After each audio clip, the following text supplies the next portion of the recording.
talkSPORT Sports Update with Trust a Trader. When it matters, get the job done marvellously well by a verified Trust a Trader professional. talkSPORT. Good afternoon, I'm Max Scott here with your sports headlines. Thanks to Alexander Isak's suspected broken leg, talkSPORT understands Liverpool are now unlikely to sell Mo Salah in January. But according to Martin O'Neill, Salah's full reintegration into slots plans must only happen on one condition. Well, it would make sense to the football club other than the manager, perhaps. If he's got an apology from Salah, then go with it. And if you were Slot, you'd still insist on that apology? Absolutely. The lucrative offer from the Saudi Pro League is still on the table next summer. More on that on the website at talksport.com. Now, tonight, talkSPORT's bringing you exclusive commentary of Fulham versus Nottingham Forest. Ahead of the game, we caught up with Elliot Anderson, who says the squad are loving life under Sean Dyche. He's brought that stability back within the group, defending well and being hard to beat. And I think the quality of our players, he knows. I think everyone knows we've got some great players in the team, and sort of lets us go on to play how we want in possession and stuff. Coverage starts right after Drive with Shaban and Rory. And in the aftermath of the controversial fight between AJ and Jake Paul, where the YouTuber was left with a double broken jaw and 2 titanium plates to fix it, Simon Jordan and Spencer Oliver disagreed on whether the fight provided Joshua with any benefit other than his bank account. Sparring and competition is two totally different things. I know it is. Totally different. But did he get rid of... So, yeah, that is... So him... You don't get rid of ring rust sparring. So he gets rid of ring rust by chasing someone in a ring for 5 rounds with no one throwing anything? Yeah. There's more reaction on the talkSPORT Boxing YouTube channel. talkSPORT News.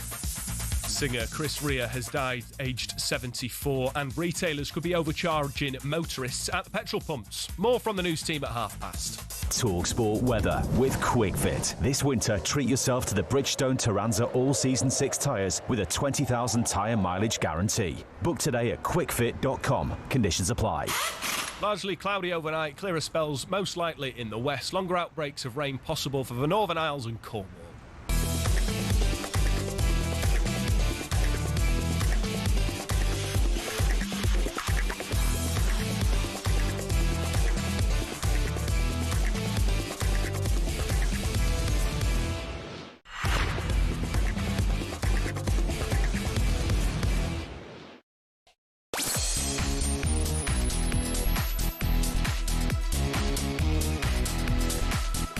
Good afternoon, welcome along to Drive here on talkSPORT with me, Shabana Hearn, and the one and only Rory Jennings. How are you? Don't worry, guys, it's just one day only, okay? We've got some show lined up for you today. We're going to discuss the brilliant Unai Emery. It's 10 wins on the bounce now for Aston Villa. So where does the Spaniard rank around Europe? Got to be up there pretty high. We'll be asking what's happened to the West Ham way. Is relegation inevitable now? 5 points off safety after 17 games. But also building up to our live and exclusive Premier League commentary for you tonight. As Max mentioned, Nottingham Forest head to Fulham, and Rory's in for Benty today. Yay! Which means we'll get his top 5 talking points from the Premier League weekend and Rory's tea time takeaway. All of that, plus we'll be asking whether England get the best out of Harry Kane. Plus we've got our EFL corner as well. You're listening to Drive here on talkSPORT. As ever, you can get involved. Pick up the phone. The number is 03717 22 3344. This is Drive on talkSPORT. Good afternoon. Everyone's a winner, baby. That was me. That was you. That was me. That was you indeed. When did you say it and what was it about? I have absolutely no idea, but I do stand by it. I certainly feel that way at the moment. Not everyone's a winner. No, not everyone. Not West Ham, but most certainly Unai Emery. Oh, by the way.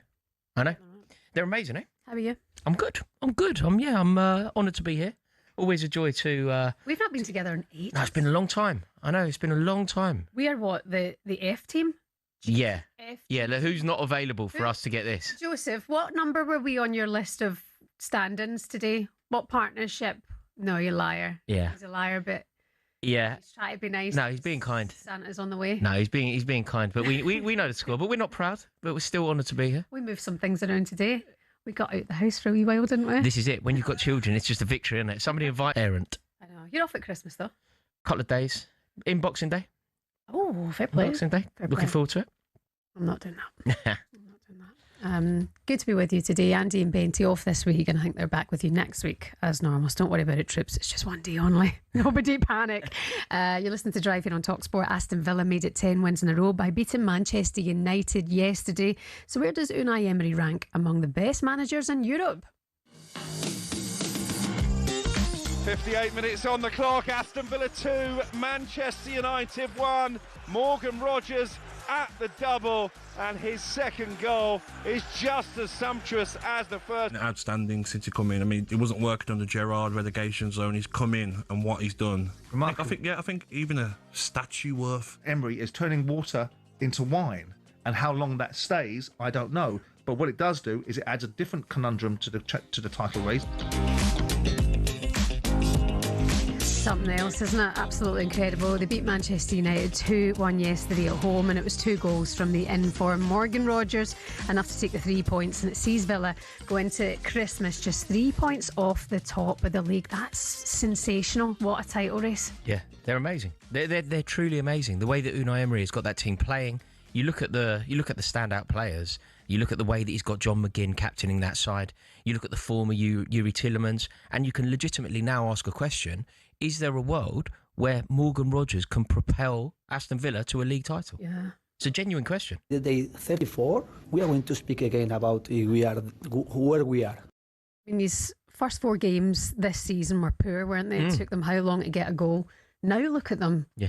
You know, going into Christmas being in this state of the table, but also they're a side that's strengthened in all the positions. They've got a good squad there, Rory. They have got a good squad. I mean, and I think the other thing that you can acknowledge is, despite the fact that they're playing so well, despite the fact that so many players are playing out of their skin for the club, a lot of the players that came in haven't necessarily brought that much to the side. You know, they signed Sancho, obviously he hasn't delivered.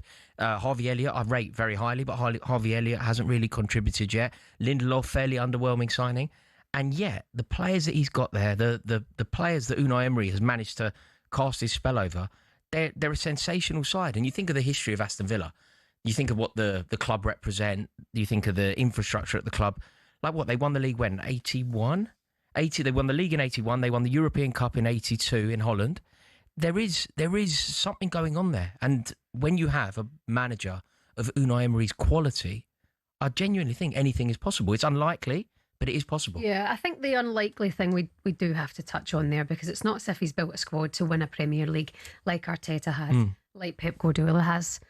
However, winning in the Europa League looks very, very likely. I mean, winning a trophy would be... Shaban, do you know what? Everybody's talking about this 10 successive wins, 10 wins on the bounce, 10 wins on the spin, and it's huge. It really is noteworthy.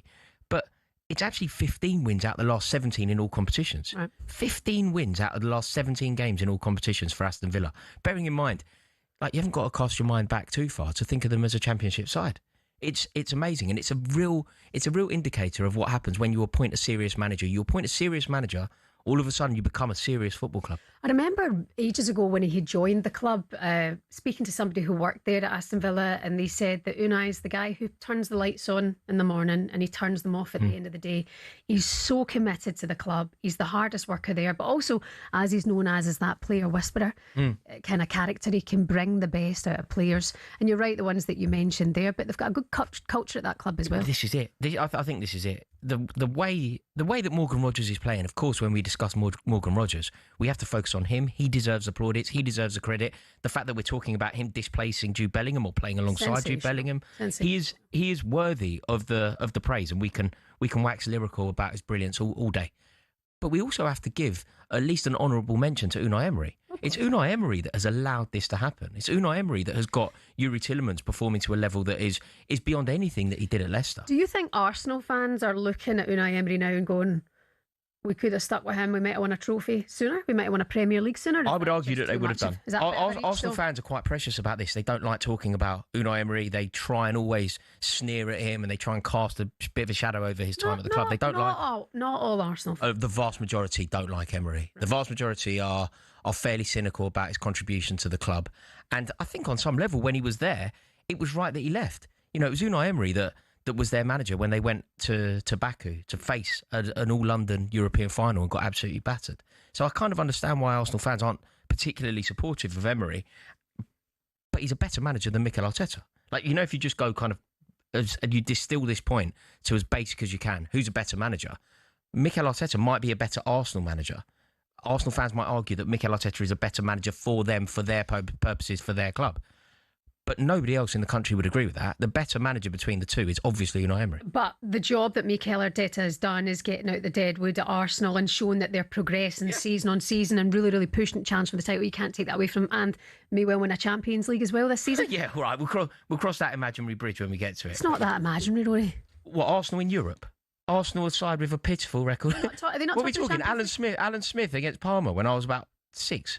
You don't think this Arsenal side could win the Champions League? I'm not saying that. In Mikel Arteta's reign at Arsenal, they have watched 3 London clubs win European silverware whilst they haven't won any. Yes. They haven't won any for decades. Yeah, we can talk about Arsenal winning European contracts. They've been progressing. You can't take that away from them. Yeah, they can progress. And look, obviously, they may well prove me wrong, and they could go to Budapest and win the European Cup.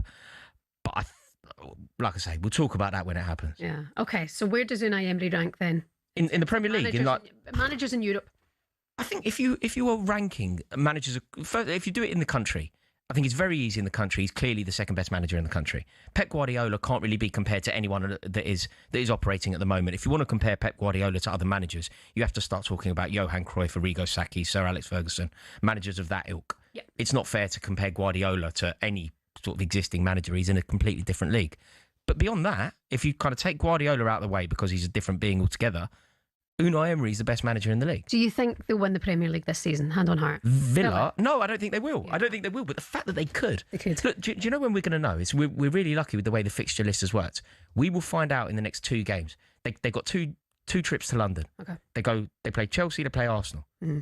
They win those 2. If this 10-win spin becomes 12... then yeah, they can win it. You can let us know your thoughts on this this afternoon. 03717 22 33 44. Where does Unai Emery rank among managers in Europe? I think they'll win the Europa League, and I think they'll finish in the Champions League places. I don't think they'll win the Premier League. It'd be a great season if both of those things happen. I mean, if one of those things were to happen, it would be a great season. Villa fans, you can let us know your thoughts on that. You're listening to Drive here on talkSPORT. 03717 22 33 44. Where does Unai Emery rank among Europe's best managers? Is he second best manager in the Premier League? Give us a call. You're listening to Drive on talkSPORT.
listening to Drive here on talkSPORT. It's Shabana Hearn and Rory Jennings in for Andy and Benty with Just Eat. Right now, there are millions of prizes to be won when you order on the app and play Winter Winners. 18 plus terms apply. Still to come for you on Drive.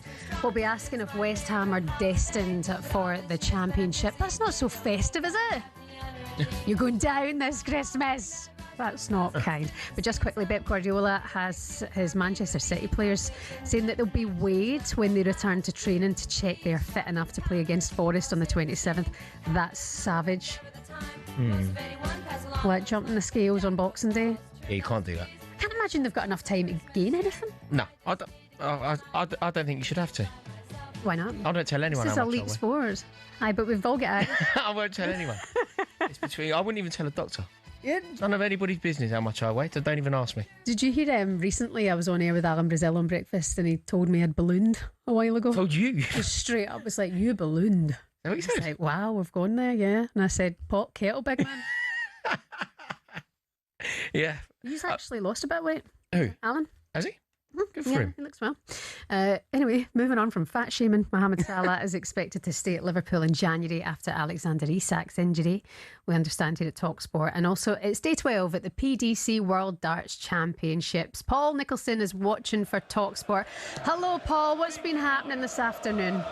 Hey Shaban, hey, Hello. yeah, we are into our fourth game and James Wade and Ricky Evans are currently locked at 2 sets all. Earlier this afternoon we had wins for Maros Razma of Latvia against Scotland's Darren Beveridge. Wessel Nyman fancied against Gabriel Clemens but didn't get a set against the former semi-finalist. David Munya, his romantic journey is over. He lost 3-0 to Kevin Dutz, but this final game of the afternoon, it is 2 sets all and they're in the first leg of the final set. You must win by 2 clear legs. It's all live on talkSPORT 2 right now with Chris Murphy and Scott Mitchell. PDC World Darts Championship update on talkSPORT with Village Hotels. Hit the bullseye this Christmas with a darty party at Village. Enjoy flights of festive fun with our interactive darts lanes. Available at locations across the UK. You listen to Drive here on talkSPORT. Don't forget you can hear every dart thrown from the World Darts Championship by simply downloading the talkSPORT app now for free, and you can swipe across there to talkSPORT 2 to stay across absolutely everything. But stay with us just now because we're taking your calls and asking where does Unai Emery rank among the best managers in Europe. 03717 223344 is the number. Rory's putting him up there with Pep Guardiola, Pep in a league of his own, and Unai Emery being the best manager in the Premier League. Yeah. Stevie, the Arsenal fan, is with us now. Stevie, does it offend you that Rory's got Unai Emery above Arteta? I wouldn't say it. Hi guys, how are you? Yeah, good, you? Yeah, good, thank you. I wouldn't say it offends me. I don't know what Rory. I think Rory's in the wind-up. I mean, Arteta has had this season and the last 2 seasons the best defensive record. He's top of the Champions League, top of the Premier League, and should be in the semi-final of the Carabao Cup tomorrow. Okay, Unai Emery's won 10 games in a row, but we've been on a run like that. Make a good point. But we're talking about the manager as a whole, right? We're not just talking about what's happened this season. We're talking about Unai Emery as a serial European trophy winner. Yes, but he's not done it since he came to England. No, but he's been at Aston Villa. He took over an Aston Villa team that were in a perilous position in the Premier League. Arteta took over an absolute fractured and broken Arsenal team full of egos, and the club wasn't together. Right, and won 1 FA Cup during COVID and has won what since? I agree with you, but I mean, as an Arsenal fan, if you ask me right now who I would rather have in the last 2 or 3 years, Emery or Arteta, Arteta all day long, mate. This is genuinely the least controversial thing that I've ever said. Unai Emery has won Europa League after Europa League. He's won 4 of them. He's won 4 of them. He won what, 3 in 4 years. He's won the league in France. He is clearly doing a wonderful job at Aston Villa. He won the Europa League with Villarreal, didn't he? Beating Manchester United in that final. Yeah, 3 times. Like, there's just no comparison. They don't do the same job. They don't operate in the same sport. Stevie, I agree with you. I think because Unai Emery's doing a good job doesn't mean Arteta's not doing a good job either. Listen, Merry Christmas, buddy. Thanks very much for calling. Merry Christmas, all the best. Take care of yourself. Scott, the Villa fan, is with us now. Scott, is Unai Emery better than Mikel Arteta?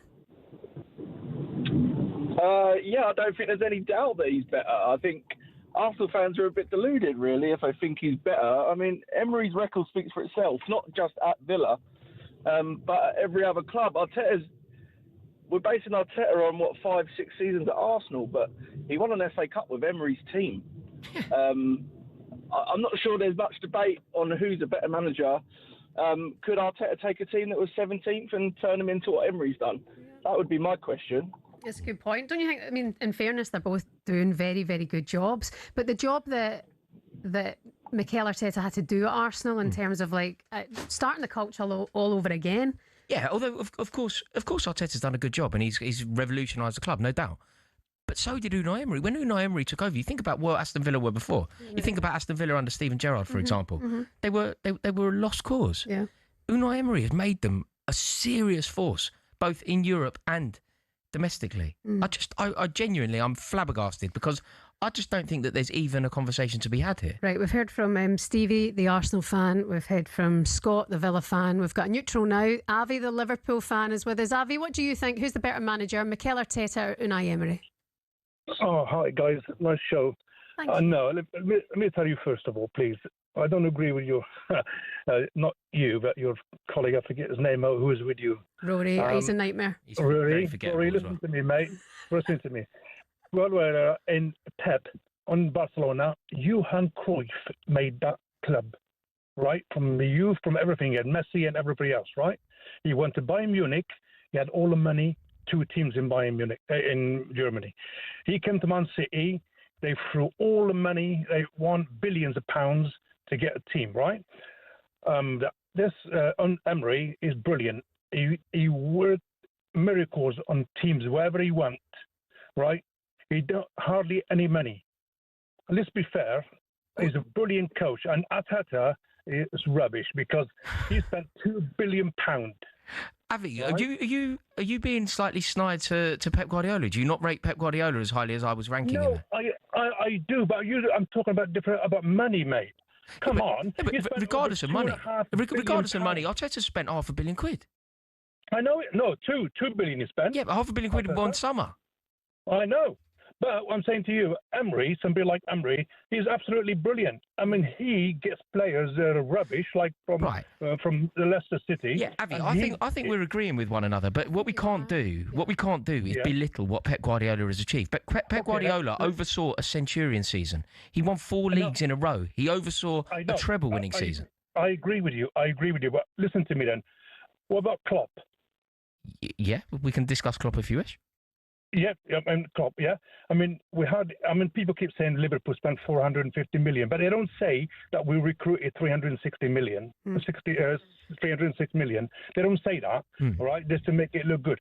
But Klopp has left the team for matey, and look what he's got, look what we got, look what we sold, and we hardly used any money. Avi. Coutinho, sorry. Yeah. But I just like last thing, Rory. I have been old enough. I noticed. I've seen Pele play and everything else. But I'm telling you, this guy from Villa, he is a brilliant manager. So you're putting him above Arteta? Oh, by 1,000 miles. So you agree with Rory then? Brilliant, Avi. Thank you so much for your call this afternoon. 0371722 3344. You're listening to Drive. It's time now for this. Morgan Rogers scored another 2 goals for Aston Villa yesterday, beating Manchester United. We want to know who was the last Aston Villa player to score 2 or more goals in back-to-back Premier League appearances. Ooh, good one. Would you know that off the top of your head? No. You're a disgrace. You're listening to Drive on talkSPORT. We'll give you the answer next.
when was the last time you saw someone score with a knuckleball free kick?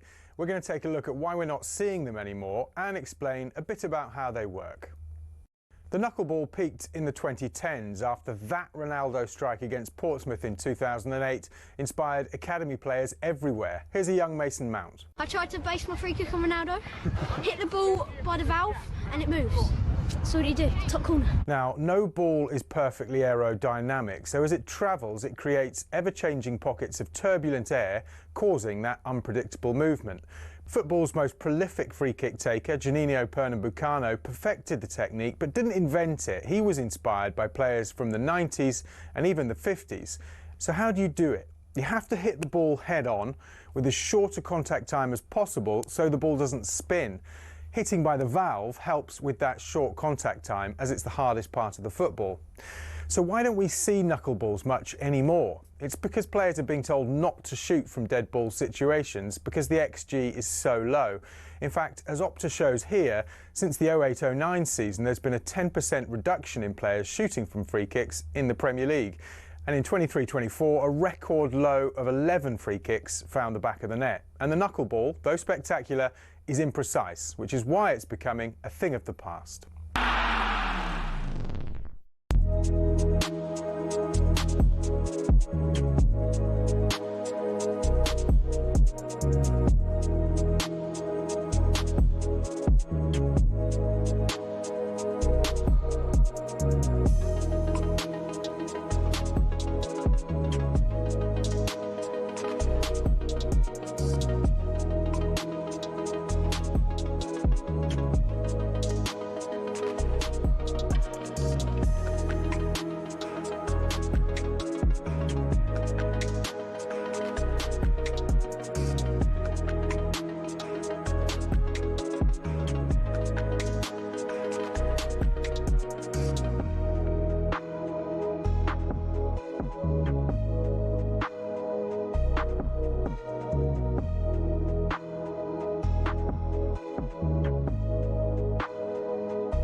Hello there, you're listening to Drive here on talkSPORT. Shabana Hearn and Rory Jennings in for Andy Goldstein and Darren Bent. Before the break we were talking about Aston Villa after Morgan Rogers scored another 2 goals for yesterday. We asked you on No Googling who was the last Aston Villa player to score 2 or more goals in back-to-back Premier League appearances. Rory, did you have a guess? No, you didn't, did you? No, go on, Ollie Watkins.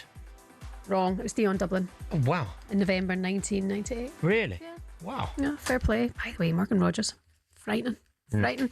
Still to come for you on Drive, we'll be asking if England get the best out of Harry Kane, but let's turn our attention now to a bit of pool. I'm sorry I'm not Andy Goldstein today because this is his thing, isn't it?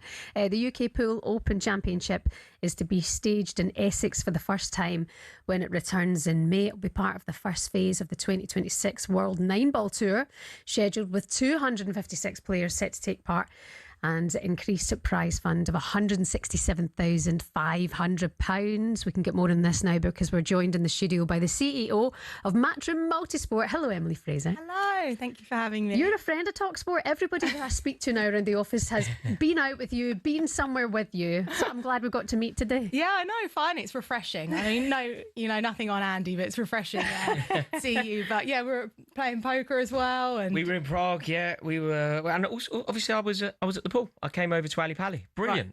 Right. Honestly, what did you think of the Mosconi Cup? No, I was at the Mosconi Cup. But yeah, I loved it. It was brilliant. It was great as well, obviously, because Europe was so dominant, which is exactly what I hate that. Yeah, obviously. You don't want that. Obviously, I do. I was over the moon with it. No, it was a fantastic atmosphere.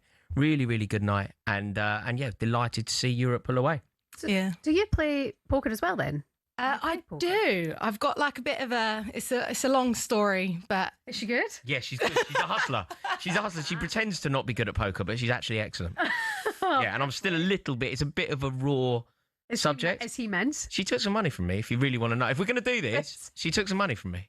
I just I'm not a hustler. Yes, you are. Okay, maybe. But the reason I got into Matchroom was because my dad played poker. Got ya. And so poker were my first shows that I ever worked on. So I was like mesmerised by poker, but I never played it. I just worked on the shows, like floor managed and everything like that. So I was just obsessed with just watching the hands and how these players like bluffed like these other players. And I just found it so incredible. But I also see a lot of similarities between the poker and the pool. Got ya. And basically I saw like the World Series of Poker in Vegas. And when we did our first open event in Vegas, you know, the US Open, I looked and I was like, Barry goes, so what are you going to do with the US Open, Emily? And I was like, imagine the World Series of Poker. And he's like, yeah. I'm like, that's it. I'm going to have one big like convention centre, 30 tables, players everywhere, hustle bustle. Like you don't have to be quiet to watch the match. You can walk around, watch your favourite table. If you get bored or there's like an all-in or your hill in pool, you go over to that table. So you're always excited. You never get bored at the pool. Absolutely. And it's coming to Essex now. Yes. But Essex for all the reasons that we suspect Essex. Yeah, well, we just cut back on mileage for the staff. Do you know what I mean? Going instead of Telford. But look, the Moscone Cup was at Ali Pali, and I've been dialed into this match when we've been sat here on the darts. But the atmosphere at Ali Pali was incredible. And we do the Moscone Cup every 2 years in the UK. Every time we do it, we go, oh, you know, I wish this was happening every year. But we obviously alternate to America. And it is just as exciting, and there's such a demand even over in the States. So we have the UK Open. It's been in Telford, and we thought, let's bring it to Greater London and bring it to Essex. And I'm sure Barry's going to get involved somehow. But there is such a demand for 9-ball pool here in the UK. I know that's not our strongest market. We're huge in the US, Southeast Asia, but we need to be doubling down over here. And I think that going somewhere like Brentwood, that is the way that we could bring in more fans, bring in, you know, we were talking to Gerwin Price when he played in the Pro-Am with Ade at the Moscone. He was like, I'd love to play in the UK Open. And so us being in that location, I think is a great sort of Kickstarter for the event and for us to start showing the UK that 9-ball pool could be the next darts. Have you seen it grow? Have you, like, since you've been involved, have you seen it just grow sort of exponentially? Yeah, so I remember when I first came in, basically we were doing 3 events a year, the Moscone, the Masters, the World Cup. And then a lot of other events were happening, but basically the players were turning up and they weren't even sure if they were going to get paid. Right.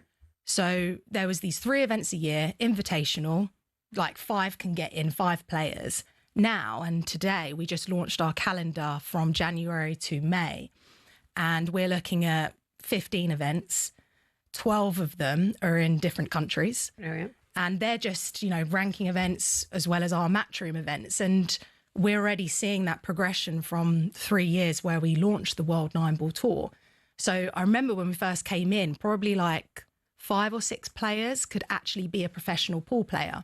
All the others had a side job, like a side hustle, and they had to have their normal jobs and then play pool for fun. Now, 128 players are fully professional. They can play an hour tour to earn money and they get their sponsorship and they can actually do that. But the beautiful thing is about the open events is half of the field, anyone can play. Mm-hmm. And it gives that motivation, that excitement. I mean, we've seen it with Andy Goldstein, obviously, you know, him playing in the Florida Open. And he had a couple of good results as well. He had some really good results. And obviously I was rooting for him because, you know, you just want to see it because as soon as you win that match, you know, I kind of had it with poker recently. I realised how Andy felt at the Florida Open because I was like, oh, I need to last longer. I need to do well. And then I won this hand. I got my chips back and I was like, wow, I'm in it. And then it all goes downhill from there. So I knew how Andy felt. And I think that's what's so good about these open events is the likes of Andy can come in and play. Gerwin Price can obviously come in. Like, he can play. He played the Pro-Am. Really go. No, he actually did. He whooped Addy's ass. Like, I was like, he actually, you know, was really good. Played with what they basically had a junior to play with as well. And that's what's really cool about it. We can have junior events alongside, you know, have 7-year-olds participating. I was just about to ask you that. I mean, obviously, Luke Littler in the darts. I mean, we're seeing, is it not you?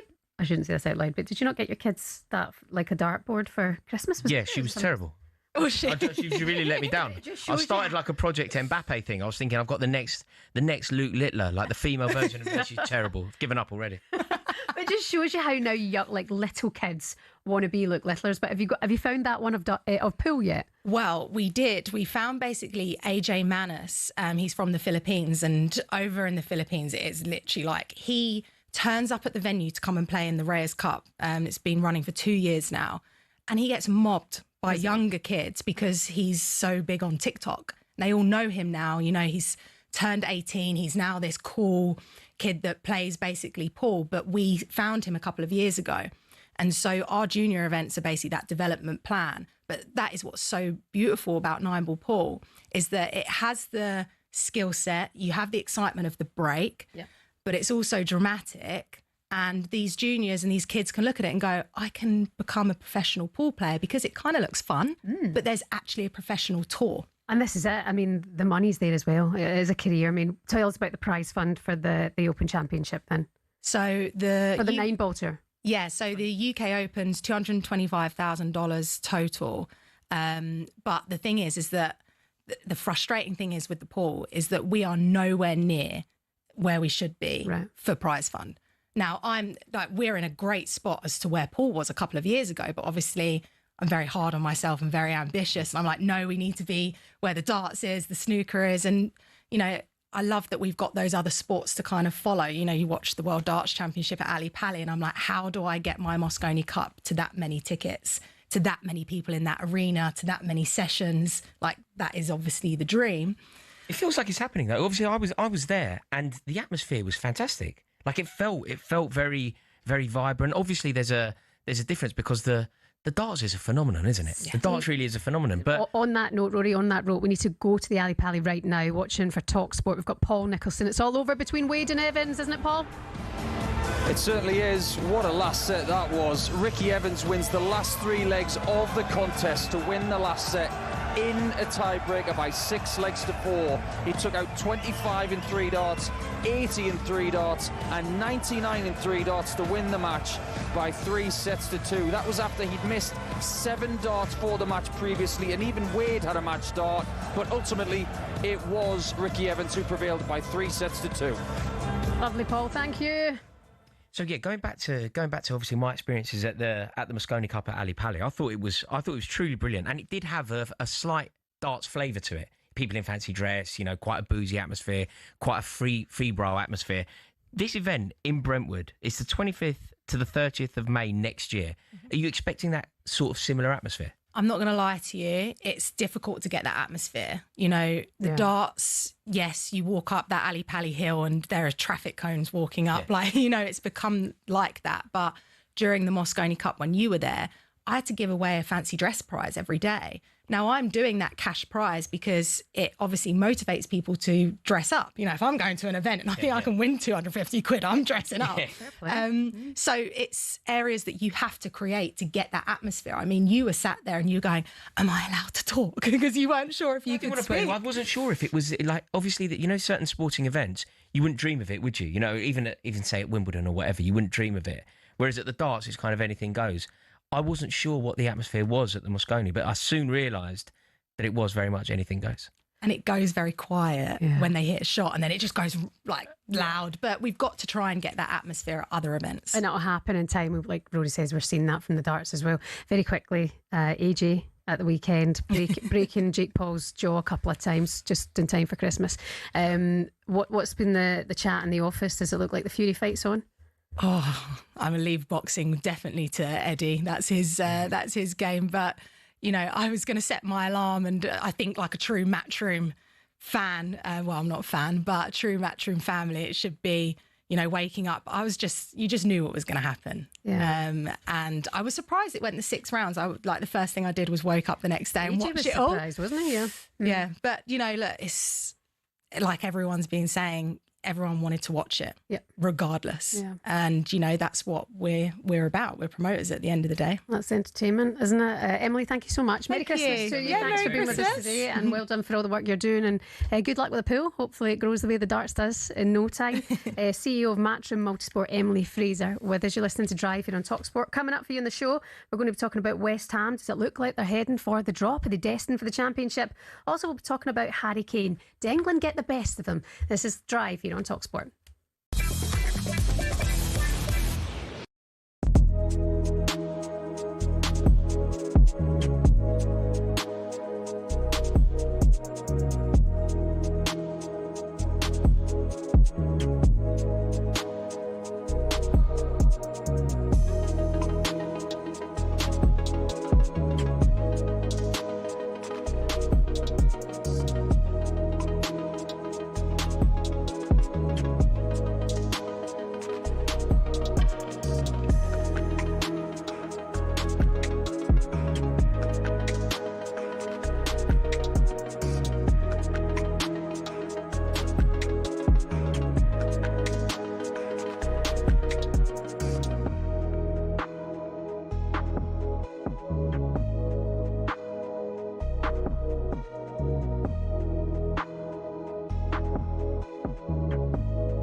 Good afternoon, you're listening to Drive here on talkSPORT. Shabana Ahern and Rory Jennings in for Andy Goldstein and Darren Bent. Let's just let this play for a wee sec.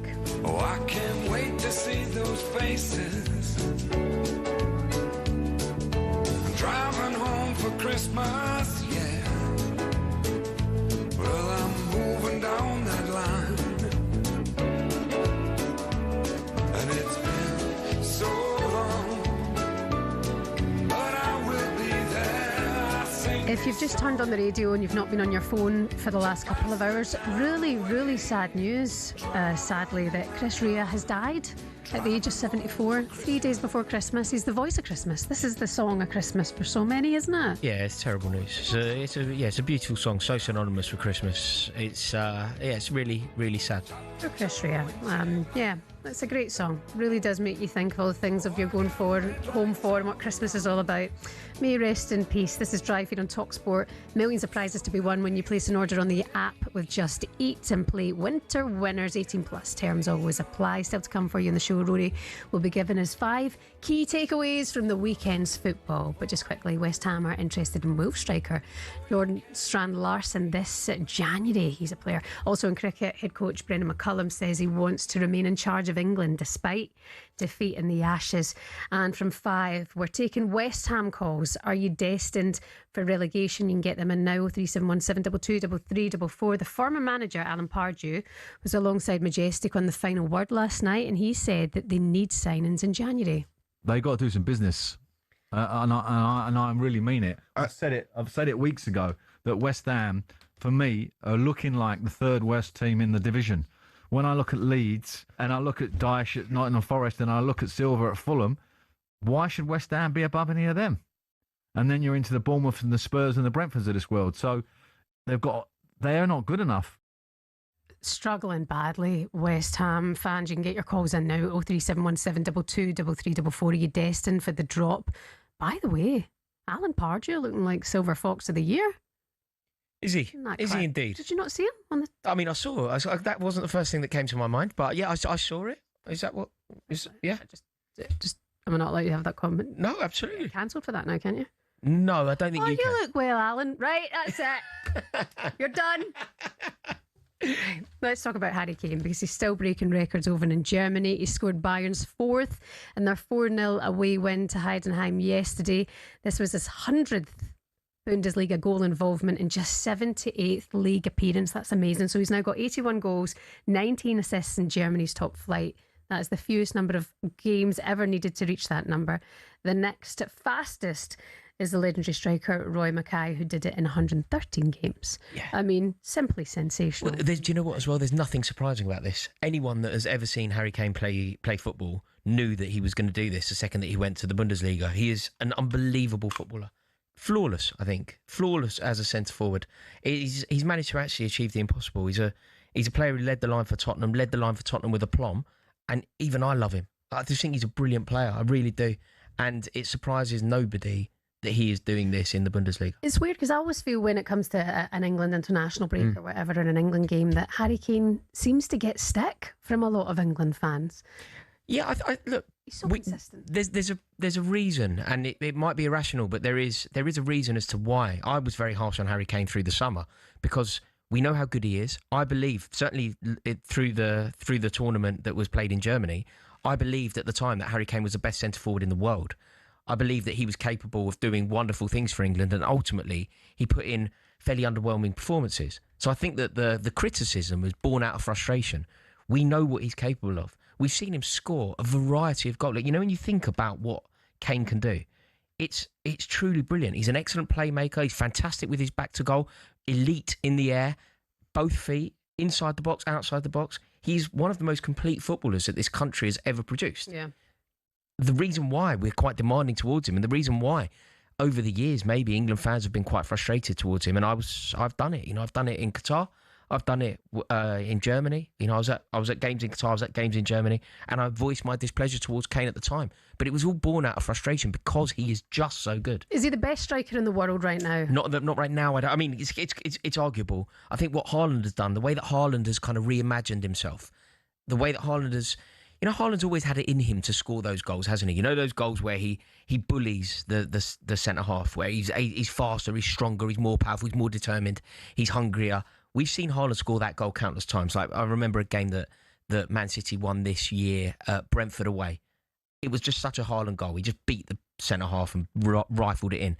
Typical Haaland goal. But he's also now added something to his game, a different quality. If you think back to the goal that he scored, it was for Man City in Europe. It might have been against Monaco. Mm-hmm. It was a sort of backwards header. It was a very un-Haaland-like goal. And he's become something totally different.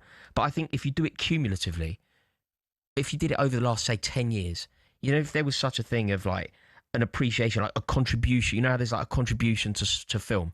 If there was like a lifetime contribution to football, Harry Kane deserves a Ballon d'Or. Cumulatively deserves a Ballon d'Or. Yeah. He's just a phenomenal footballer. And on some level, I feel sorry for him, Shaban. He's just been so unlucky with the choices he's made. If he had got out of that Tottenham contract when he wanted to, he would have won the treble in Man City. Yeah. He would have broken the Alan Shearer record by now. He would have done everything that Haaland is doing. It's just circumstance and bad decision-making. But it looks like he's going to win another Bundesliga. They go into the break now with something like 9 points cleared at the top of the Bundesliga. Yeah, they'll win it, but it's just he will win it. But I think what he needs really, Harry Kane, he either needs success with England or at least a European trophy with Bayern Munich. Yeah, it does feel like he would need success for England in order to really take that. Yeah, I mean, if it goes really well for Kane now, and on some level I wish him well, I really do. If it goes really well for him now, win a Bundesliga, win a European Cup with Bayern Munich, win silverware with England, and then come back to the Premier League and break Alan Shearer's record. Yeah. That's what his legacy deserves. Whether he manages to get what he deserves, time will tell. Did England get the best of him? England haven't ever really got the best of him. You think back to the Roy Hodgson era, which was obviously one of the worst England eras that we've ever had. You think back to Roy Hodgson had him on corners, didn't he, in France? And it was a travesty that Roy Hodgson never had the job. After what happened in Brazil, when it was a new low for English football, we were out of a tournament before we even have to bother playing our third game. And despite that happening on Roy Hodgson's watch, we gave him the next tournament, and then Iceland happened. So I'd say that we haven't ever really got the best out of Kane, and the record is there, the goals are there, the golden boot is there, and whatever else. But when you think about what Kane can do, when you think about the way that he can control a game, dictate a tempo, hasn't really done that for England at the highest level. If he'll come back to the Premier League, I think. I mean that 260 Alan Shearer goal tally must be so appetising for him because he knows he'll get it. He knows he'll get it. Like, you've got to think, he nearly outscored Haaland. You know that ridiculous Haaland season? Kane nearly outscored him. He nearly outscored him playing for a Tottenham team that had pressed the self-destruct button. Yeah. He's a phenomenal footballer, Kane. He is indeed. West Ham fans, get your calls in 0371722 3344. Are you heading for the Championship next season? You're listening to Drive on talkSPORT.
It's our understanding Mo Salah is expected to stay at Liverpool beyond the January transfer window.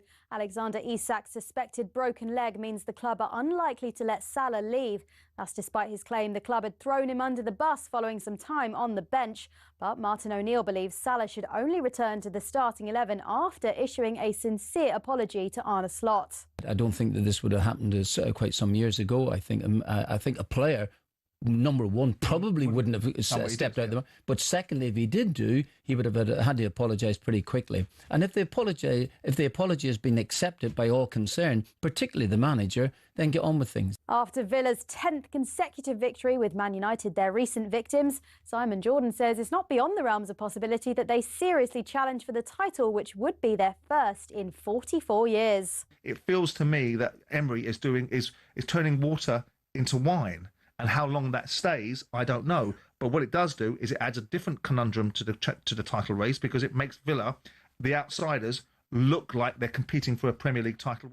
Tonight, live on talkSPORT, Fulham welcome Forest to Craven Cottage. Sean Dyche's side have had 8 days off, which he says has been a welcome rest from balancing European and Premier League fixtures. I think it's a good break this time round for the players, just because of the travelling, the game schedule, and as it keeps unfolding. So I think it's a good one coming for us this time. Well, former Forest player Gary Birtles was full of praise for the team, who he says have done extremely well to adapt to recent circumstances. It's been difficult for players because of the number of managers. Now that the players look like they've bought into what Sean wants them to do, and you can only praise them for that. And as the Ashes inquest goes on, former England cricketer Mark Butcher says he never fancied a first England Ashes away series win in 15 years, but he never expected it to be as bad as it's turned out. England's sort of attempt to rewrite the rules of Test match cricket and Test match engagement has kind of now really been put to bed. When faced with the toughest opposition, this sort of all-out attack method has been found wanting. There's plenty more at talksport.com.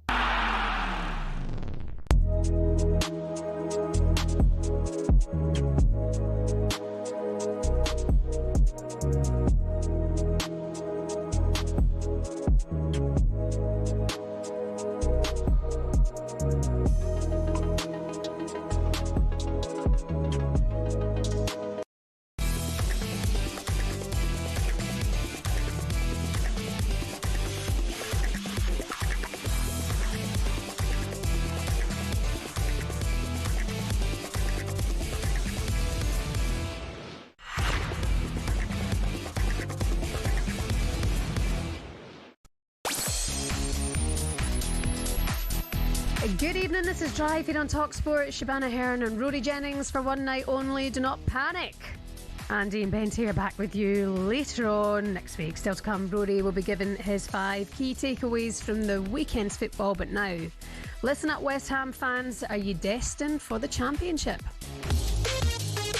It is Erling Haaland with his second of the game. It's Manchester City 3, West Ham 0. I don't think they're as bad as their league position. Honestly, Are you joking? No, I don't know. Have you watched West Ham this season? No, Dan? under Nuno. Oh, mate, they're garbage. No. I've watched them, Jace. They've got nothing. The next 4 games massively define us. We've got Fulham, Brighton, Wolves, Forest. If we can't pick up wins there, and I mean wins, then we are deaf. West Ham pushed in the second half and had opportunities, but didn't really deserve anything from the game. They are going to be in the bottom 3 for Christmas Day.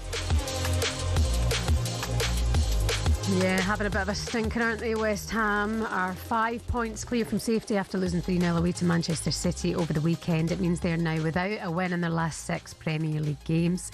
The boss Nuno Espirito Santo spoke to the media after that game, and he said that the first half performance cost his side. We started really bad the game, giving balls away, not applying the way we wanted to do. Of course, everything becomes harder and we concede so early in the game, the first action that City has. But like you say, you're right. The first period of the game was really hard. Much improvement on the second half, the way we came on the second half. A couple of situations that could eventually change the game and our performance. But yeah, we didn't start so well, no. No, they are. Do you see an improvement in the side since Nuno's gone in? Yeah. I think Nuno Espirito Santo is a good manager, and I think the West Ham have been a little bit better of late, a little bit. But ultimately, there is no surprise here. You know, when people are looking for rhyme or reason, what's going on with West Ham? Why is it going this badly for West Ham? The clues are there. The reason it's going this badly is because they're a fairly average team. Like, the players aren't very good. That's why they're rocking it towards the bottom of the league. And the reason that the players aren't very good is because the ownership have done that fan base a massive mischief. Yeah. Like, I feel sorry for their fans. Like, I'm a Chelsea fan, so obviously I can find an element of humour and delight in any issue that West Ham United face. But as much as they're a rival of Chelsea, I do still acknowledge that they're a great institution, West Ham. They're a good club with a great identity and a brilliant history, and they're a club that add a lot to the Premier League. So the way that they've been mismanaged is a disgrace. Yeah, I mean, we heard Jason Cundy and Jamie O'Hara talking about it there in the package. I don't think the performances has been as bad as the table suggests since Nuno come in. You know, he has picked up the odd point here and there, and that is not good enough. But now you see the likes of Leeds going above them, it just piles even more pressure on. Yeah, of course. Leeds winning is the worst thing that could happen to them, and it's because the players are fairly average. Like, you know, people talk about Jarrod Bowen, and I rate Bowen to a degree, but he hasn't been at the races at all. I don't really rate him as a captain, and I think that the captain's armband is actually weighing quite heavy on him. I think it's taking its toll on him. Who else though, Rory? Yeah, this is the problem. You know, they've got no midfield. They're relying on an academy player, aren't they?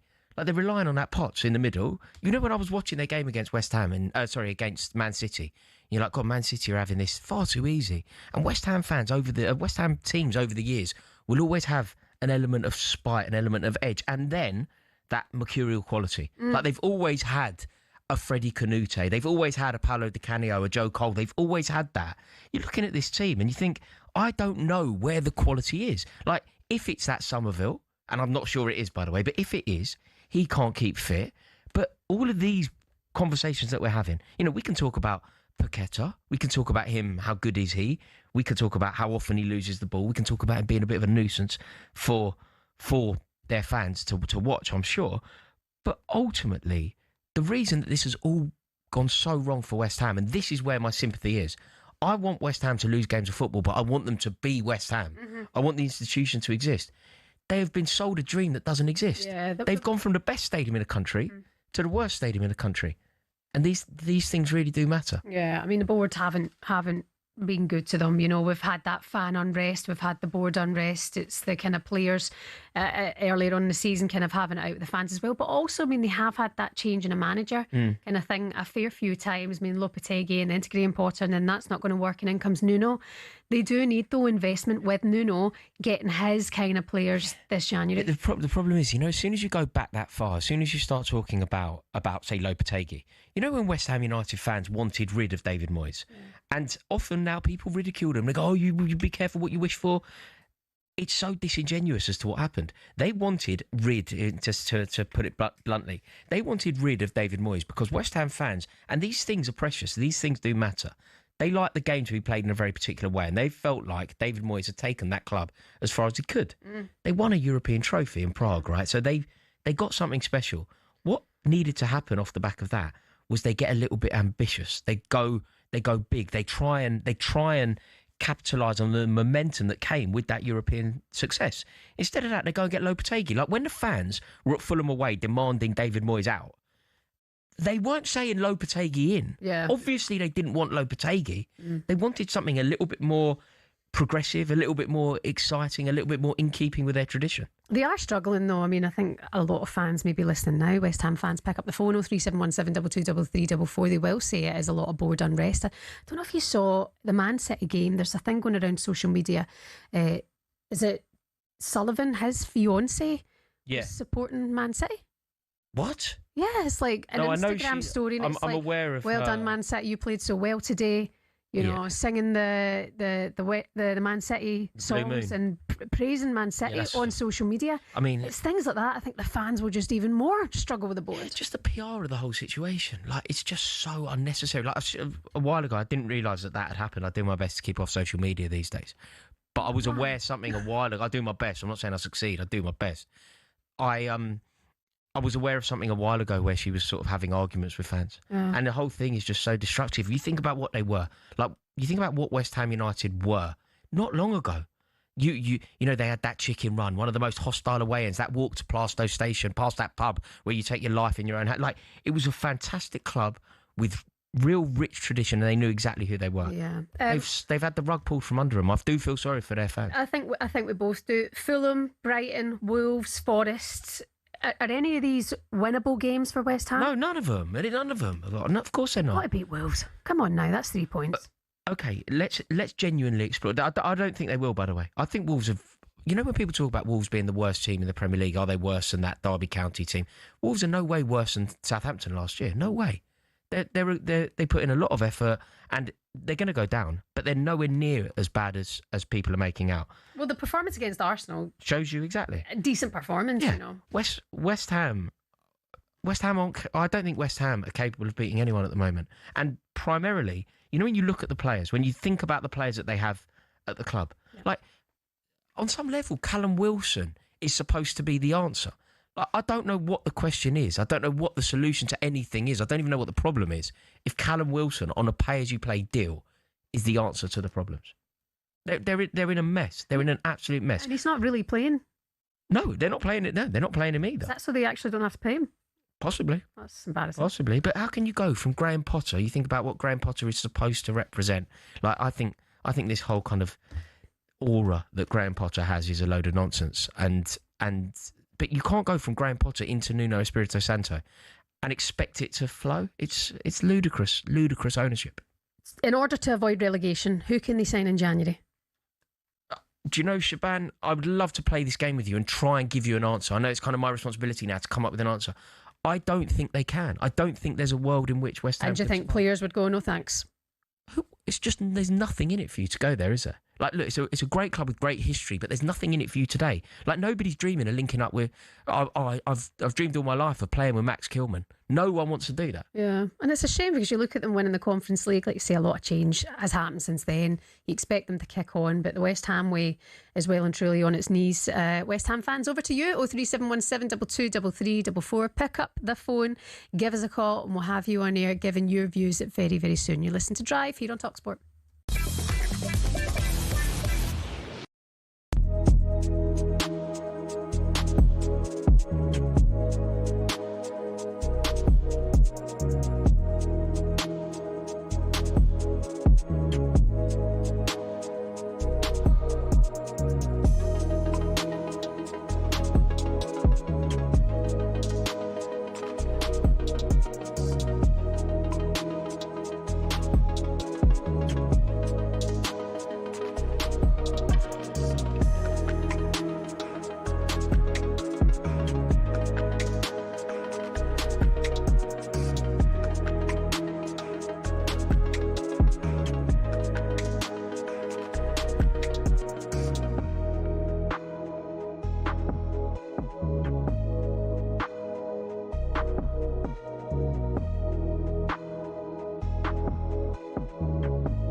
What's your favourite? Favourite Christmas song of all time? You can only pick one. Last Christmas. Really? On Wham. repeat. All the way through Christmas, yeah. Really? Oh, God, yeah. I felt sure you were going to say Fairy Tale in New York, the Pogues. I do like it, but Last Christmas, even now, the kids are singing Last Christmas. Yeah. What's yours? Don't know. Maybe a bit of Mariah Carey. She is the queen of a bit of Mariah. Christmas. I do like the Pogues, to be fair. The more time's going on. Oh, I'll tell you what I like. Slade. It's Christmas. Yeah, I think that might be the one. That's the one, isn't it? That represents Christmas. This is a big tune. People love this. E17. Yeah, they love it. Yeah, I used to like E17. They're good. You look like you're an E17 with your wee white furry jacket. You listen to Driving on talkSPORT. Good evening. It's Shabana Hearn and Rory Jennings in for Andy and Benty with Justy. The app for all your delivery needs still to come for you. We'll be looking ahead to Fulham against Forest live on talkSPORT tonight. Just quickly, Liverpool could be forced into the January transfer market after Alexander Isak suffered a significant leg injury against Spurs over the weekend. I want to say I feel a wee bit sorry for him, by the way, if this is a broken leg. Oh, it's a disaster. It was a reckless tackle. I don't think people are really talking about the challenge. I understand that when a player's in like that, you have to do everything you can. But he's never getting the ball in that situation, Van der Ven. Yeah. Reckless. I think Gabby was saying this morning thinks he'll be out for the rest of the season. Also in cricket, head coach Brendan McCullum says he wants to remain in charge of England despite the Ashes defeat. And we're taking your calls now. What's happened to West Ham? The West Ham way is absolutely on its knees. Are you staring at relegation now? Do you think you have any chance at survival? West Ham fans, 03717 223344 is the number. Good evening, Stevie. How you doing? How would you like me to be? Would you like to be very calm or shout a lot? Go halfway. Go in the middle. Go in the middle, Steve. Well, Rory Jennings, although he is a Chelsea fan, has hit this on the head many, many times over the last. Go on, Rory. Get out here, Rory. It's the first time anyone said anything nice about me on this station ever, Steve. Yes. Steve, we'll send that tenner your way this Christmas. Yeah, can we end this call now? It's only downhill from here. No. Listen. We have an owner that rates values the club at 800 million. How can he do that when we don't even own a ground? Yeah, it's a great question. So he's delusional. The guy is delusional.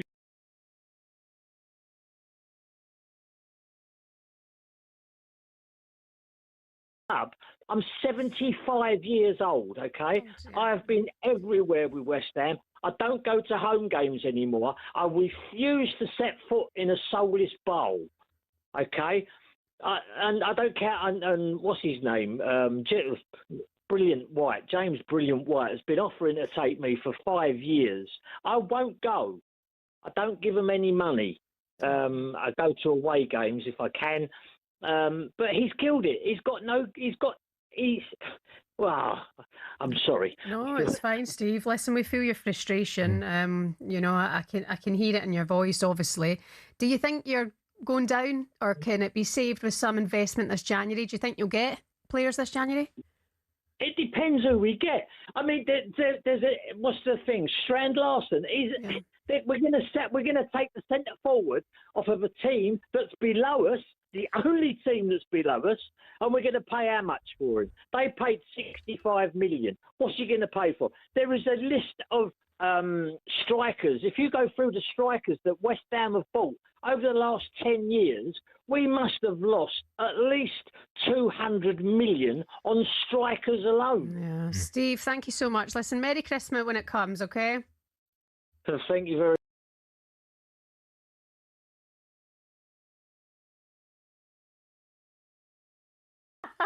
Steve, thanks very much for your call. Have you ever been called that? I've been called everything, you wouldn't believe. You have one look at my mentions on social media. Hi to Steph. Steph, how are you tonight? Are you going down? Can you stay up? I think we can stay up, and I'll tell you why. We bought Jared Bowen at the end of the January window a couple of seasons ago, and that turned our fortunes around. We had Lingard come in a January window, and he started banging in goals. Yeah. Now, we're going to get a few players. I know that Traore is one that's been mentioned. I'm not I'm on the fence with Strand Larsen. I think we might even look into Europe to get some players in Europe, which I think would be probably better because they're the sort of players that want to play for a club in the Premier League, and they're the sort of players that will step up rather than just be complacent. The other thing we need to do is rebuild our centre-backs, right? Kilman should go to Crystal Palace. Anybody on the board of Crystal Palace this afternoon, please come in and take Kilman. He will do your club really good. We don't want him. We need to get a centre-back in, and we need to get somebody to organise that back line.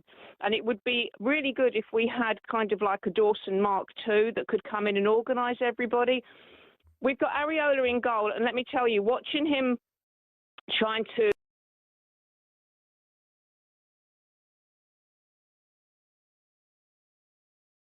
big lump. Areola can only do so much, and literally it was like, let's wave them all through. And he the first goal, he saved it, and then of course it come back in, and there was nobody on the line to help him. So, Steph, are you basing your prediction and hope that you're going to survive on having a good active transfer window? If it's say the transfer window doesn't happen and you can't find a new Jesse Lingard as you mentioned, or a Jared Bowen, if that doesn't happen, because that feels to me very optimistic, if that doesn't happen, can this crop of players keep you in the Premier League? Well, Nuno's got he's already improved us from what we were. Yeah. Okay, yeah. We were hopeless under Potter, and we were even worse under J-Lo. I mean, he's got Todibo working for him now, so at least we've got something there. The midfield of Fernandes and Paqueta, possibly on a good day, although I'm still on the fence about Paqueta. I think, I won't use the expression, but basically he's all rotten. No. So we've got signs that you can turn it around, but Nuno is not playing with Nuno players. Yeah, right? exactly. Whereas if you look at Nottingham Forest, which Dyche has now got, he's playing with Nuno players, and they're performing a lot better. Yeah. So we have to back Nuno in this window. Surely. Right? If you don't back Nuno, he will walk, because he did over whatever happened at Forest before he came to us, right? If we do that, and we can at least keep our heads above water. And it's the silly games that we lost at the beginning when Nuno came in, the Leeds and one other, Brentford. We should have beaten those two. We wouldn't be in this position now of trying to struggle to keep up with the rest. Listen, Steph, here's hoping you can turn it around. Good call. Thank you so much. Merry Christmas to you, Steph. Time for one more, Joe. We'll take Chris now, the West Ham fan. Chris, what are you thinking? Is it relegation for sure? Hello, am I on there? Yes. You're on air, buddy. You're on air. Do not swear. Good evening, ladies and gentlemen. Well, let's put it in a perspective. Look, I've been a fan since 1968. I'm registered blind now, but I'm still a season ticket holder, and I really do believe we'll stay up. Nuno, what you got to back it, the manager. I think he's a good manager, but David Sullivan got to put his hand in his pocket, and he really, if he loved the club, he's got to spend. He's got to recruit in January, and our next 4 games: Fulham, Brighton, Wolves, and Nottingham Forest. If we can get 3 wins out of 4, we were back up there, and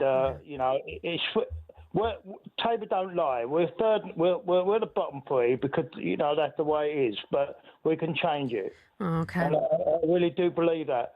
And by the way, hey, that Chelsea boy, what's his name? Rory. Yeah, and not only that, Jason Cundin, another one. You Chelsea boy, why you put us down? Don't let them wind you up, Chris. Okay, Chris, I'm full of admiration for you. Being a West Ham fan since '58, I genuinely do have nothing but admiration. I really do. I think it's incredible devotion. Chris, God bless you. Thank you so much. Merry Christmas to you when it comes, Chris. Right, still to come. We'll be looking ahead to Fulham against Nottingham Forest. It's live for you on talkSPORT tonight. But first, time for no Googling.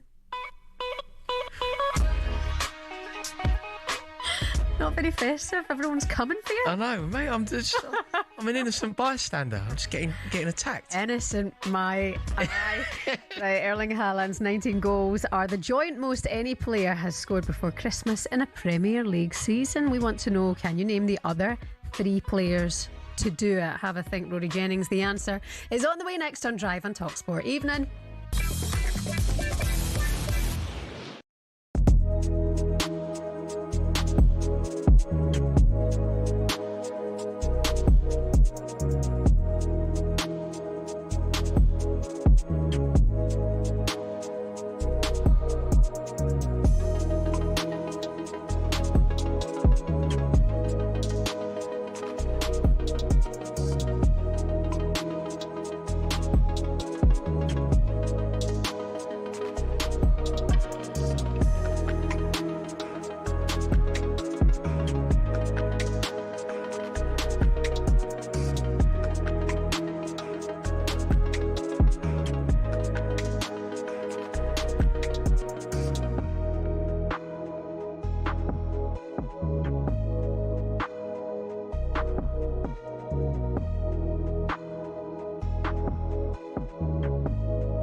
boxing. It's a sport that makes multi-millionaires out of the world's best fighters, but it's not as flush with cash as you'd think.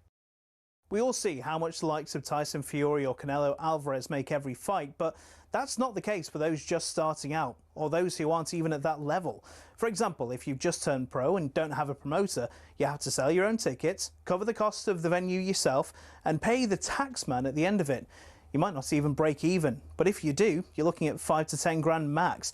A mid-tier fighter might make more like 10 to 50 grand, but you still have to give up half of that in costs. So unless you're fighting for a world title, it's tough to make money. One potential way of doing it, though, is being a journeyman. Here's former European champion talkSPORT's Spencer Oliver explaining how that could work. They want to fight every week, and they can be going in against the prospects, so they can demand good money, and they might be demanding like 5 grand, 10 grand for a 6-rounder or something because they're going in with a prospect. He gets through that, the journeyman gets through that fight, and he can fight again next week. I mean, even so, it's not much, and you're getting punched in the face for a job. It's only really at the top level, i.e. fighting for titles, where you're earning up to 6 figures and can afford a diamond chain or that Ferrari. So boxing isn't a sport that allows you to retire at 40 and live a life of luxury. Much like a lot of other sports and jobs in general, it takes an awful lot of luck quite early in your career to really make it worth your while.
To Drive here on talkSPORT. It's Shabana Hearn and Rory Jennings in for Andy and Benty. Before the break we mentioned Erling Haaland's 19 goals, giving him the joint most goals before Christmas in a Premier League season. So we want to know, can you name the other 3 players who have done it? Rory Jennings, harvest a guess, my friend. I think one has to be Luis Suarez. Correct. Oh, extra point for the season. Suarez would have done it, what, 4th? 13th? Yeah. Well done. Yeah. Shearer? Nope. Kane? Nope. Andy Cole? Yes, correct. 93, 94. One more? Don't know. Kevin Phillips. Oh, I'd have never got that. 1999 season. Well done if you got that right. Take the rest of the day off. Start the holidays early. Still to come for you. We're having some fun with the best of talkSPORT, but now it's time for our tea time takeaway with Just Eat. Benty's Tea Time Takeaway on talkSPORT with Just Eat. Score yourself a stunning delivery straight to your door.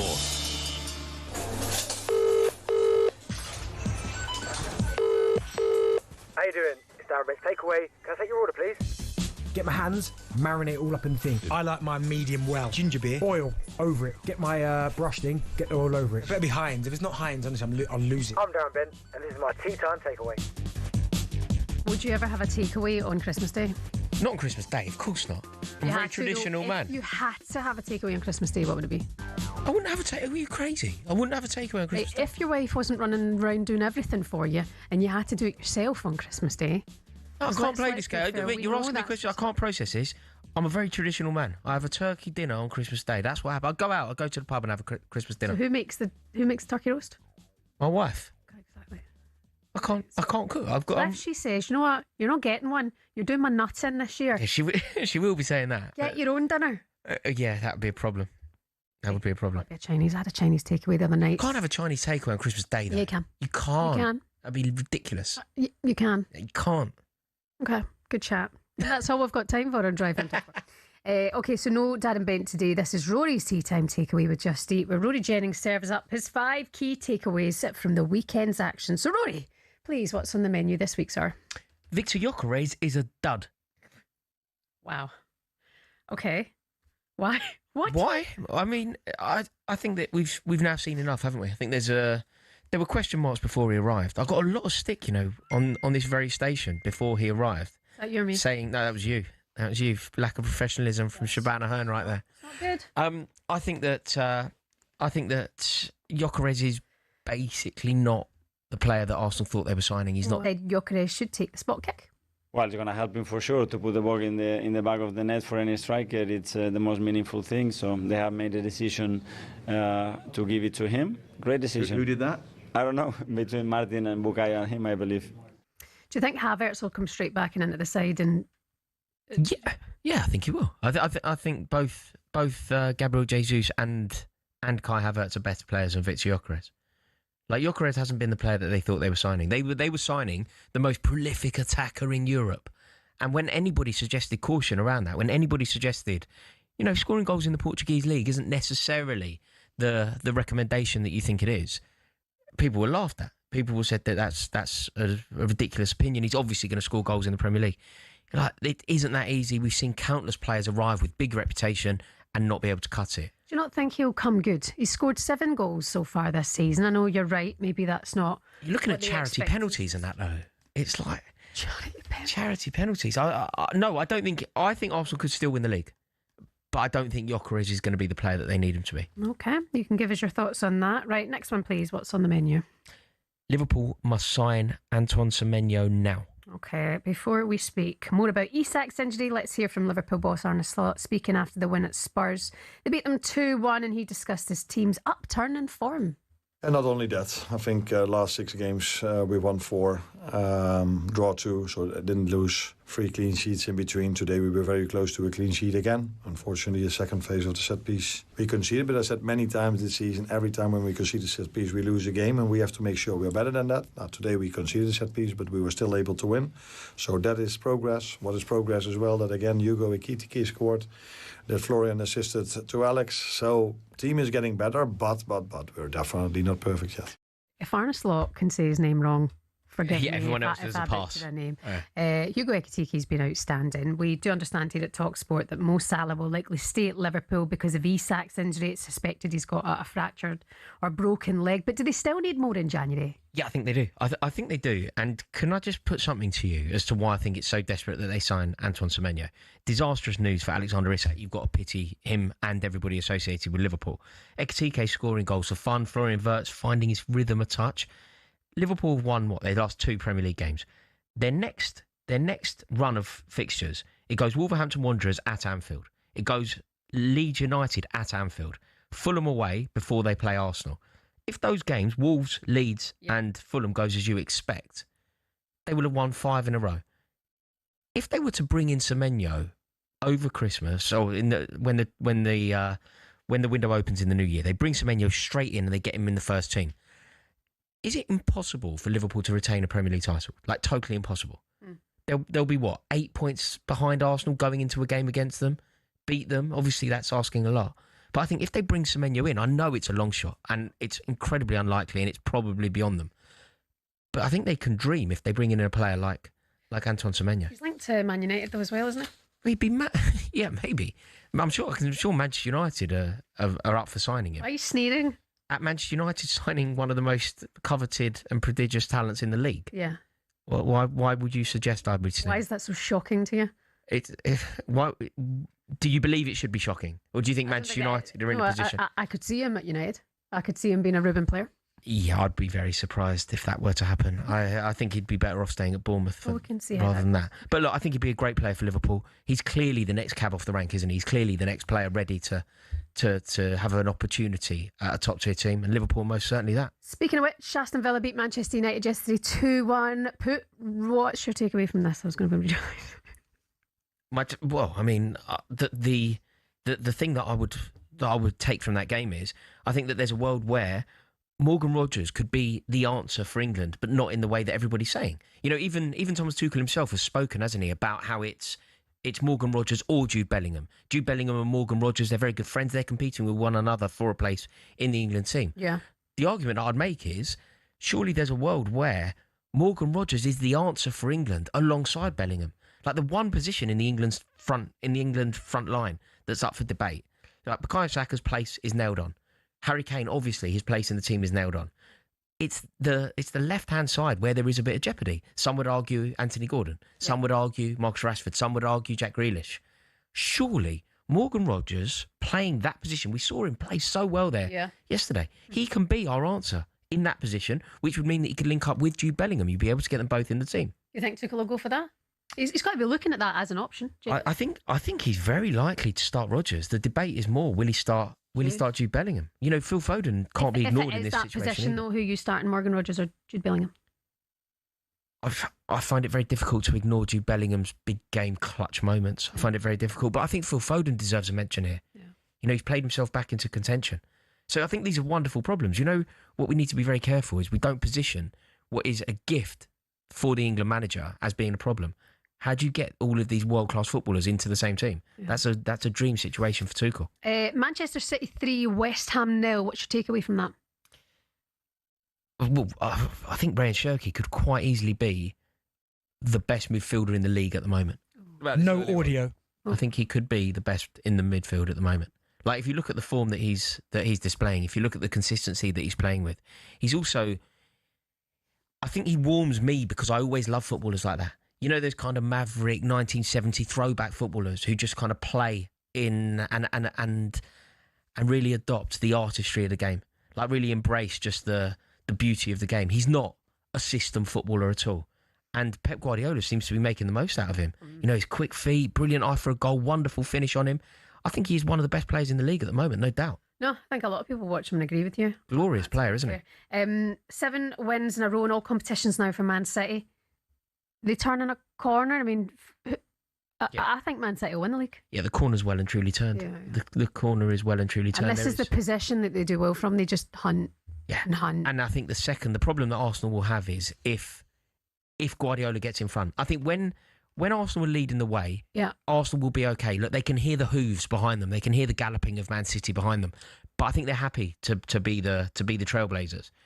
If for some reason, and it could easily happen very soon, if Manchester City get ahead of them, I don't know if Arsenal will be able to claw it back.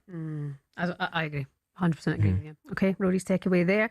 Celtic 3, Aberdeen 1. What's your takeaway from Scottish football at the weekend? Look, what's going on with Scottish football? I mean, I would say... Celtic. Is Scottish football at its lowest ebb ever? And I don't say that with any glee or delight, by the way. I think it's quite sad. Depends who you support. I mean, as a Celtic fan, this is awful. This is absolutely awful. I mean, historically bad. However, Nancy got his win yesterday, but, you know, the opposition go down to 10 men. We should be beating them anyway. But yeah, it's... But do you know what surprised me, Siobhan? I had a look at the European tables, and you've got Celtic in 24th in the Europa League. You've got Rangers in 33rd, and you've got Aberdeen in 35th in the conference. I think the coefficient rankings show that the Scottish Football League is behind the Austrian League. Austrian? Yeah. And when you think about the scale and the size of the clubs, that they were very recently as well. It's one of those things. I mean, Celtic and Rangers are massive clubs, right? We all know that. Huge fan bases don't make them the best clubs to watch, and we're seeing that just now. But when it comes to Hearts, it's a good thing for Scottish football because you get people like Tony Bloom coming in and putting their hands in the pocket. Look at them. Look at them. It's very possible. Well, Hearts have played Celtic and Rangers twice each now, and they've won all 4. Yeah. Crazy. What's going on out there? So you're saying football in Scotland it's its lowest? Yeah, well, I'm asking the question, and I think it might be, yeah. I think it might be. I mean, I watched the Old Firm recently, and it was one of the worst games of football I think I've ever seen. Unless you're a Jambo, I completely agree with you. It's tough times. Sad times. OK, that was Rory's Tea Time takeaway here on talkSPORT, all thanks to Just Eat. You can feed your squad with matchday meals delivered in time just for kick-off. Benty's Tea Time Takeaway on talkSPORT with Just Eat. Score yourself a stunning delivery straight to your door. You're listening to Drive here on talkSPORT. Coming up next, it's a good one, the best of talkSPORT on the way for you.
sober for a day. This is the one, isn't it? Yeah. Merry Christmas. Love it. It's a good one. This is the one. Yeah, good suggestion from you. This is the one. It's the best thing you've done all day. Yeah. What, a Slade reference? Yeah. Well done, Rory. Take the rest of the night off. You're listening to Driving on talkSPORT. Shabana Hearn and Rory Jennings in for Andy and Benty. Don't worry, just for one night only. We're here with Just Eat. From vouchers to cash prizes to Champions League final tickets, there are millions of prizes to be won when you place an order. 18 plus terms apply. Still to come, we'll be asking Rory about Chelsea's inconsistent season.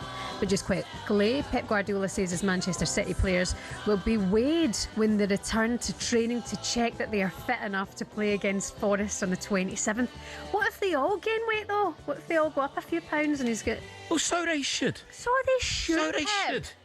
Listen, this is a very, very touchy subject for me at the moment. Because I had to wear my wedding suit from a few years ago. Mate, the belt didn't fit me, let alone, like, they couldn't get the tie around my neck, let alone the jacket. It's a disaster. And what's changed? Why do you think that? I think my wife shrunk it. Right. It can only be that. Definitely her fault. Yeah, nothing else could it be. I haven't changed at all. You don't look bigger. I think we would be able to tell each other that. Well, I'm not telling you if I am or not. Yeah. I'm never... I wouldn't. Do you know why? I've never ever been on a private plane in my whole life. You know, people go on like private jets. I've never been on one. Yeah. Do you know part of the reason that I will never now go on one? Apparently, you have to tell the governor, what's he? The captain, the pilot. You have to tell him how much you weigh before you get onto a private jet. I didn't know that. I'm not getting on one. Anybody could invite me now. I will never ever go on a private plane because I'm never telling anyone what I weigh. I feel you're fat shaming yourself. It's all good. You're not that bad. Well, I'm not going on a private jet, so don't invite me. Okay. Well, it's not happening here either, to be honest. But I think that's mad that he's doing that. He was kind of joking in the press conference, wasn't it? He was going to come back all fatty and stuff. Is that what he said? Kind of joking, but also being serious. West Ham are interested in Wolves striker Strand Larsen this January, and it's time now for this. 26k for 2026 on talkSPORT. You could win £26,000 as Rory goes up to 26 stone for Christmas. New year, new start for 2026. We're giving you the chance to win £26,000. It is our biggest cash giveaway to date, and it could be yours for your chance to win. Here's what you need to know. Text the word WIN, WIN, to 83338. Text are £2.50 plus your standard network rate call, or you can call this number, get a pen and paper, jot it down, 0343 423 9761. That's 0343 423 9761. Lines close at 12 p.m, 9th of January. If your phone rings, you'll need to answer it that day because it could be us with your chance to win. It's UK residents only, 18 plus. It's a network promotion. Our full terms and conditions are on the website talksport.com/win. So for your chance to get involved in this and win £26,000 to start 2026, text the word WIN to 83338 now. Good luck, and it's time for this. Recent highlight moments from talkSPORT and our sister stations. We're going to kick things off with talkSPORT Breakfast this morning. It was Super Ali McCoy alongside Gabby Agbonlahor, and they had a slight criticism for the management here at talkSPORT. Britain's best boss gives away 20k in Christmas presents. We'll not get that talkSPORT, you think? Boss. Just about to get some grapes, yeah. You can't even... You can't even get a croissant, a coffee, man. They lasted for about 2 months. That was great, wasn't it? And then they started off croissants, right? Bump, kicked that into touch. I saw grapes there one day. But they go, mate. And an apple. Savages they are. There was an apple. The grapes come and go within a minute. He's right, no? Do you know what's weird? That Virgin do breakfast still. They get the fruit platter. Do they? Do we not all just know to go down and knock theirs, or? Is that what you do? I don't know, do you not? I've never been in the building for breakfast. It's still there now. Really? Yeah, got loads left. Go and get a hash brown down there. Yeah. Well, not that kind of breakfast, but you do get a wee fruit platter down at Virgin. I'm open to it. And some tunes as well. Yeah, I am open to it. What's your top 3 fruits ranked? Mine? Yeah. Top 3 fruits? Yeah. You've got to go raspberry. Nice tarty flavour. Random? Raspberry? It's not random. Wait, I haven't said some like outrageous fruit. A raspberry. Is raspberry at number 3 or number 1? Raspberry number 1, I think. You're weird.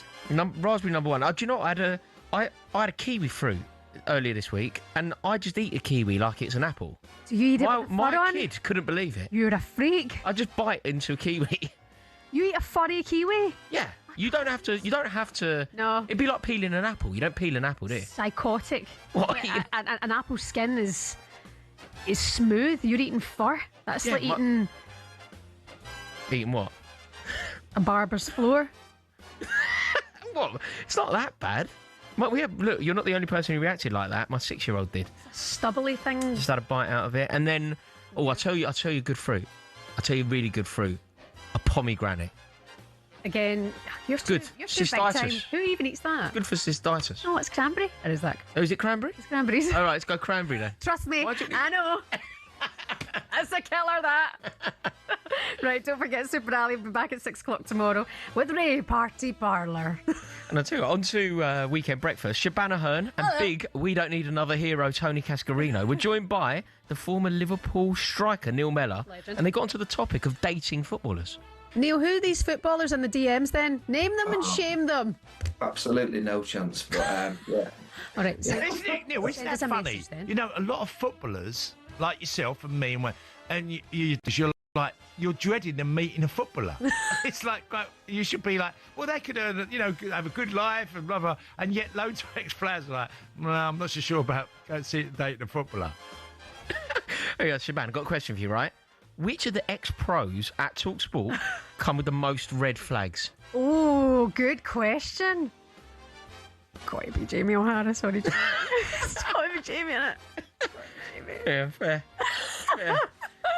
Okay, don't forget Tony back this Sunday. I'm on my holly bag, so it's Katie Shanahan from 6 o'clock on Saturday and Sunday. And let's finish with yesterday's Game Day Live.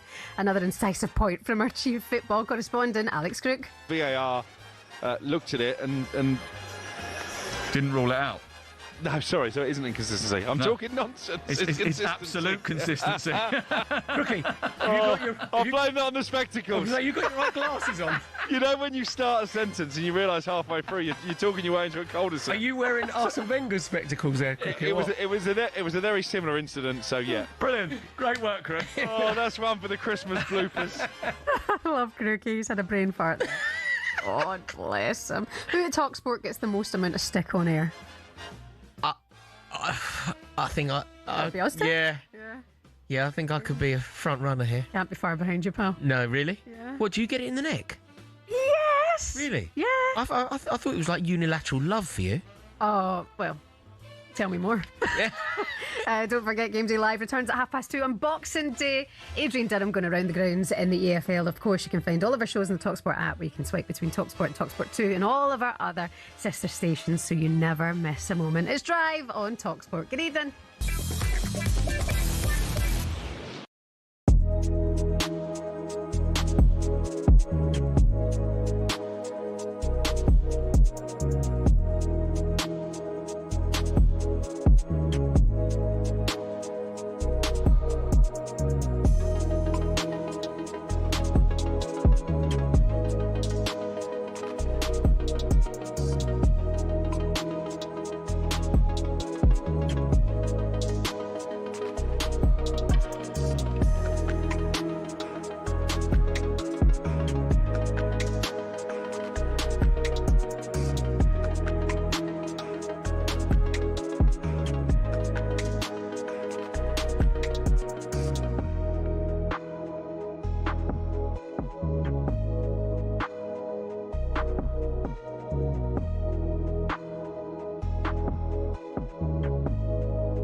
It's our understanding Mo Salah is expected to stay at Liverpool beyond the January transfer window. Alexander Isak's suspected broken leg means the club are unlikely to let Salah leave. That's despite his claim the club had thrown him under the bus following some time on the bench. But Martin O'Neill believes Salah should only return to the starting 11 after issuing a sincere apology to Arne Slot. I don't think that this would have happened quite some years ago. I think a player, number one, probably wouldn't have stepped out there. But secondly, if he did he would have had to apologise pretty quickly. And if the apology has been accepted by all concerned, particularly the manager, then get on with things. After Villa's 10th consecutive victory with Man United, their recent victims, Simon Jordan says it's not beyond the realms of possibility that they seriously challenge for the title, which would be their first in 44 years. It feels to me that Emery is turning water into wine. And how long that stays, I don't know. But what it does do is it adds a different conundrum to the title race, because it makes Villa, the outsiders, look like they're competing for a Premier League title. Tonight, live on talkSPORT, Fulham welcome Forest to Craven Cottage. Sean Dyche's side have had 8 days off, which he says has been a welcome rest from balancing European and Premier League fixtures. I think it's a good break this time round for the players, just because of the travelling, the game schedule, and as it keeps unfolding. So I think it's a good one come for us this time. Well, former Forest player Gary Birtles was full of praise for the team, who he says have done extremely well to adapt to recent circumstances. It's been difficult for players because of the number of managers. Now that the players look like they've bought into what Sean wants them to do, and you can only praise them for that. And as the Ashes inquest goes on, former England cricketer Mark Butcher says he never fancied a first England Ashes away series win in 15 years, but he never expected it to be as bad as it's turned out. England's sort of attempt to rewrite the rules of Test match cricket and Test match engagement has kind of now really been put to bed. When faced with the toughest opposition, this sort of all-out attack method has been found wanting. There's plenty more at talksport.com.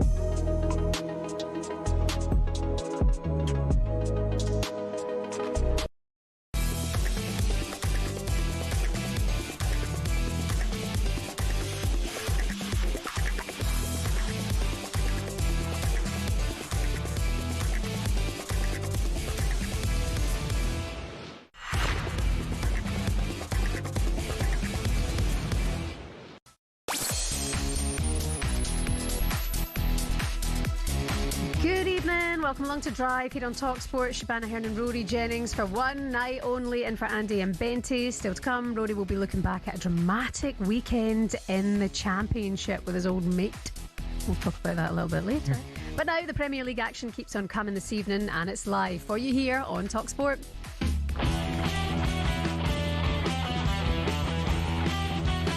Full time at St James's Park. It's bouncing here for Newcastle United 2.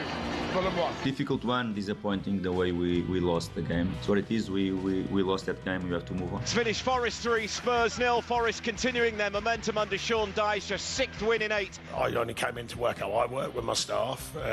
Never questioned other managers. It can happen. A run of bad results can happen in this division. I've been in it long enough, and equally, you can do that the other way, and you can put wins together, and go on a decent run. Gibbs White takes a step back, runs up, right-footed, sends the keeper the wrong way, and Nottingham Forest lead by a goal to 0. So the final Premier League game before Christmas takes place tonight. It's Fulham hosting at Nottingham Forest, and as ever it's live and exclusive for you here on talkSPORT. So we're going to build up to that game in more detail shortly. We're going to be joined by former Premier League midfielder and co-commentator on the game, Danny Murphy from talkSPORT. He's going to be with us very, very soon. But now, as we're joined by Rory Jennings, it's only right that we touch a little bit on your Chelsea. They of course came from 2-0 down to draw 2-2 away at Newcastle on Saturday lunchtime here on talkSPORT. It now leaves them 4th in the league, 7 points behind third placed Aston Villa. Their boss Enzo Maresca spoke to the media after the game, and he was asked about their poor first half performance on Saturday. I think the goal we conceded after 3 minutes moved the game in their direction. So that was the problem first half for me. Then second half, as you said, we scored twice. We create chances also to win the game. But yeah, overall very happy because to be 2-0 down in this stadium against this team, it's not easy to come back. Focusing on the positives, good to get back into it, Rory, but not doing enough in the first half. Yeah, I think it really was a game of two halves, and it's actually a bit of a microcosm for Chelsea as a whole. Like we are capable of being brilliant and terrible this season, and that's exactly what happened in one 90-minute period at St James's Park. First 45 minutes, we were awful. We didn't turn up. Newcastle took a 2-0 lead. They were well deserving in that, and nothing good happened. Second half, we were excellent. Like we took the game to Newcastle. We were the better team. We could have won it.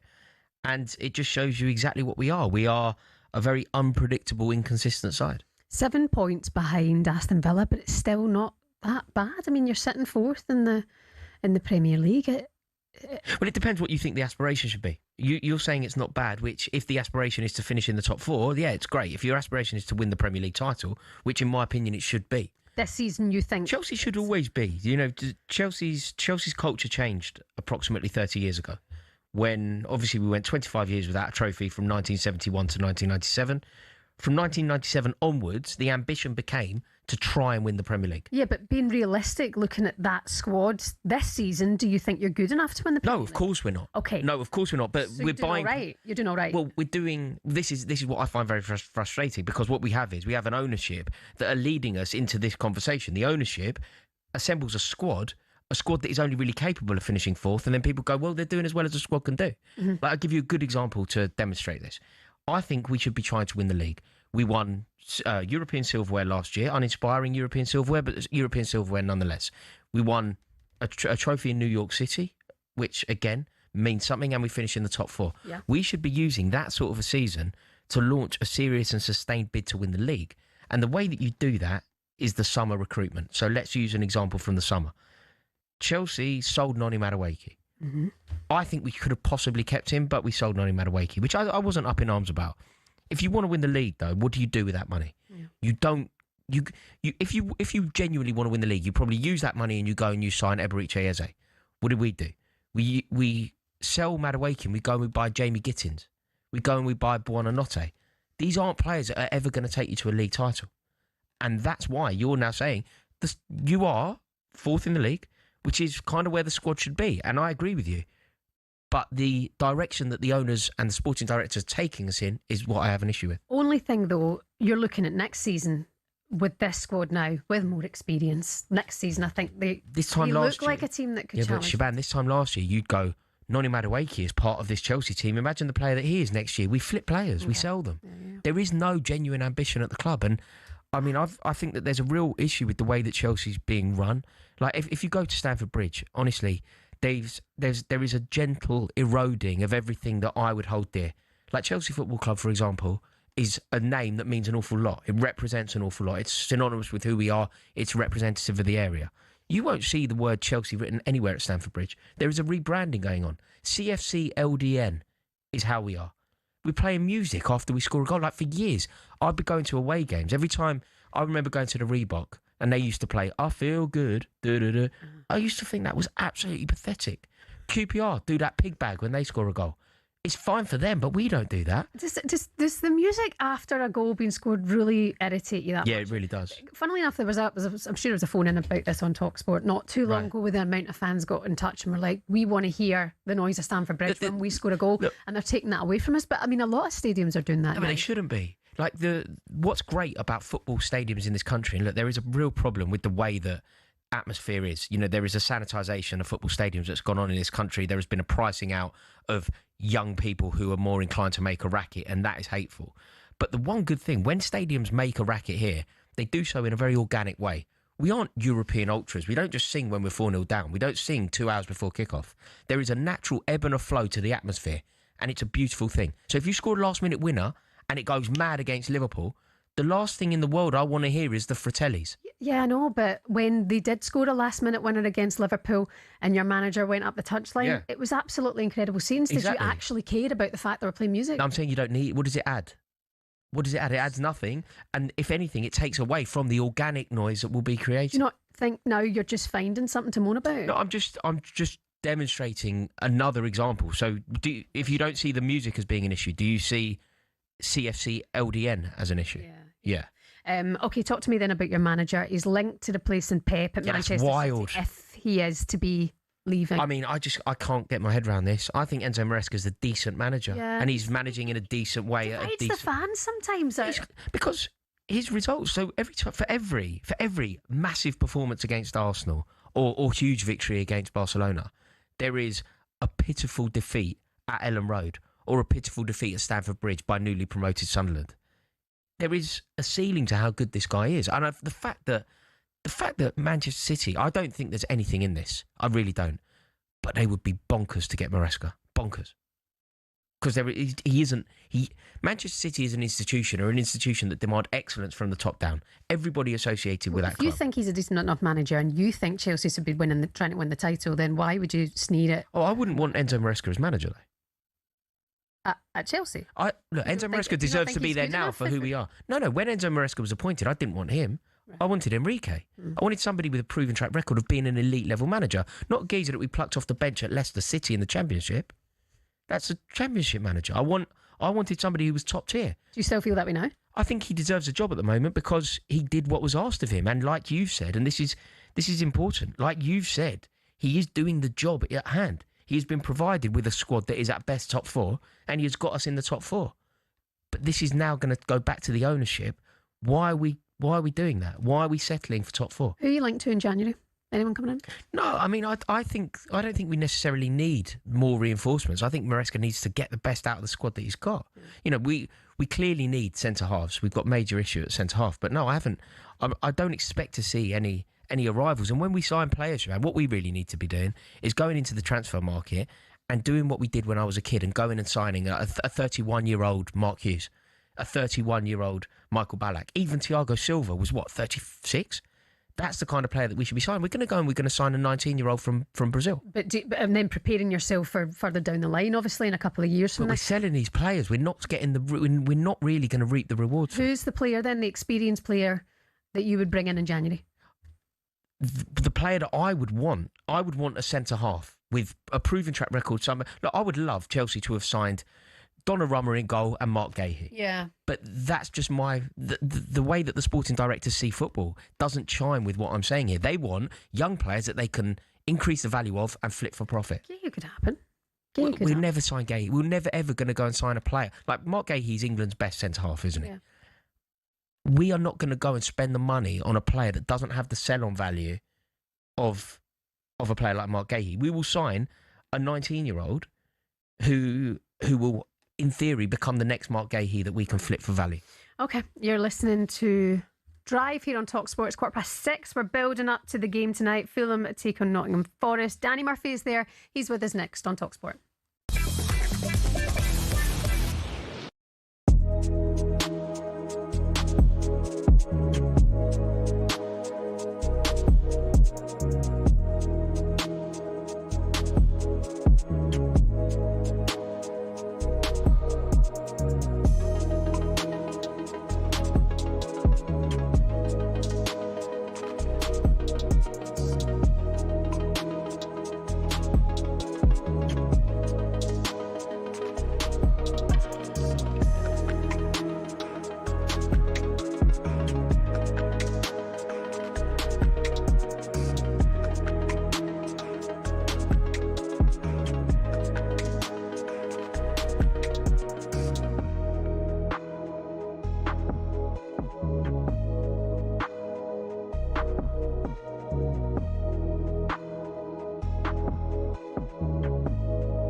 When he first touched my hand on a cold Christmas Eve, he promised me Broadway was waiting for me. You're handsome. You're pretty, Queen of New York City.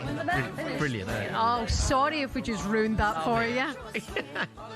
Should we start it again, Jack, for anyone's night we just ruined?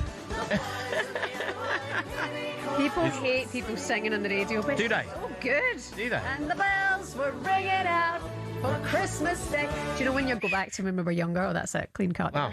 Wow. And Didn't fade it Jack out. off. DJ Jack there in the mix. What was that? Right, it's an abrupt. It was a rewind. It was an absolute clean break end. You're listening to Drive here on talkSPORT. Shabana Hearn and Rory Jennings and Justy. Order the app today and you could win one of millions of prizes. 18 plus terms apply. Still to come, Rory looking back at a dramatic weekend in the Championship. And just quickly, AC Milan are closing in on an initial 6-month loan for West Ham United striker Nicholas Fulcrook. And joining us from 7 o'clock, Adrian Durham hosts live Premier League action. Forest go away to Fulham. Forest boss Sean Dyche has been speaking to the media ahead of this one, and he was asked what's been behind the upturn in form since he took over at the club. You know, I only came in to work how I work with my staff. Never questioned other managers. It can happen. The run of bad results can happen in this division. I've been in it long enough, and it creeps up on you, and you might have an unlucky one, and when we have a down day, and the other team play very well, and all of a sudden you're looking and thinking, goodness me, that's a bad run. All of a sudden, equally, you can do that the other way, and especially where I do think we've got a talented side here. You can put wins together, and go on a decent run, and I think we're in that zone now. Fulham in 15th, going against Forest in 17th tonight. That's Forest boss Sean Dyche, former Premier League midfielder. And your co-commentator tonight for talkSPORT is Danny Murphy, and he's with us now. Hello, Danny. Good evening. I enjoyed the singing, I have to say. Did you like it or did we ruin it for you? What would you have rathered? No, do you know what? I like when I'm on sometimes, I get carried away and end up singing. It's just part of it. If you feel it, go with it. Here we go. If we get a Danny Murphy seal of approval, I'm happy. What did you think of Jack's DJ skills there when we absolutely crashed out and it went dry? What was your thoughts on that? Do you want to give Jack a DJ thought it was rating? good timing. It was Good just timing. enough. Just enough, Okay, yeah. it'll be nice, really nice to Jack tonight. Danny, you looking forward to this one? I am, because obviously I always enjoy coming back here for obvious reasons, and I've been here this is my 3rd or 4th time this season, and I've quite enjoyed watching Fulham play. They always try and play decent football through the lines. They're quite brave with the play. Granted, they've struggled in terms of points on the board, and especially set plays as well, but overall they're a decent watch, and I actually think their points tallies are probably a bit less than some of their performances deserve. They're just a bit lacklustre in the final third, to say the least. Danny, have you been surprised at the job that Sean Dyche has done, or did you expect him to get it right the way that he has? I expected them to improve, but maybe not this quickly. I think he's done tremendously well. But actually, I was looking at their squad today, and he's got a hell of a talented squad, They've got good strength and depth, and even in attacking areas, they're not that reliant on one in particular. So I suppose with a bit of organisation and maybe a bit of extra work on the physical, which we know he likes, he's done it before. I mean, he's just so tried and trusted. The reality is he knows the league. He knows what he wants from his players. And but yeah, in a way, I suppose to do it so quickly and as smoothly as he has maybe was ahead of expectation. Yeah. In terms of Fulham, I mean, there's been a wee bit of pressure, hasn't there, over the manager there? How do you think he's getting on, Silva? Well, he's got so much in the bank. I don't think the fans are against him at all. Not the games I've been to or the fans I've spoken to. They are frustrated, I think, more with the lack of investment. I'm surprised that Marco Silva didn't walk, if I'm honest, because I know he's been banging that drum for a while, and to only get the one real signing in the summer with Kevin coming in, the amount of money, I know there's PSR, and I know there's different reasons why every club can and can't spend, but to try and move on in this division and be progressive, you can't stand still. And also, they never really found a similar player to Paulinho. I mean, Sander Berger's a good footballer, but he's not like Paulinho. So their strength in depth is limited, and now the 3 boys have gone through AFCON. It's going to test them. But no, Marco Silva's he's well thought of here. He's not. They're not getting after him. Not yet. Danny, can we talk about Fulham's Harry Wilson? 5 goals for him in the Premier League this season. including a couple of absolute bangers. Yeah. How highly do you rate him? Well, he's a super intelligent footballer because he's not particularly mobile, and he knows he's not, so he never tries to run anyone, and he just uses his brain so well. And my son and his friend are both 15, they're here tonight, and I've told them to watch him because he's a great example of someone who's got great IQ, when to drop in, when to pass, when to stay on the ball, and his finishing is just exquisite. Technically a very, very efficient player. Obviously Liverpool, let him go, but the quality they saw in him to have him there in the first place, you're seeing now. The goal against Palace, I thought, was just one of the best goals I've seen this season, and he's got that calmness in front of goal. When you watch players and they come into a team, or they from off the wide, or even as a 10, what's their finishing like? What's their end product like? I don't know about you, but when I watch him and he goes in on goal, I think highly unlikely he's going to miss. Yeah, and he's been a big plus. They're relying on him at the moment too much. What do you think's the ambition for both clubs? For Forest, is it a case of just survive relegation? It's looking pretty possible that they will do that. But what's the ambition for Fulham, do you think, Danny? Well, short term is to stay in the league, to get some results together, to keep pulling away from that bottom three. They do not want to get dragged in. These next few weeks are really important for them, because not just losing the lads to AFCON, but if you lose too many games, you can't keep hiding behind bad luck stories, and confidence drops. So Fulham, short term, definitely just solidify. Can't even speak. Solidate your position. Solidate your position, and get yourself in a decent enough position in the league where you're not looking behind you. Forest a bit different. I think they've got huge aspirations in Europe.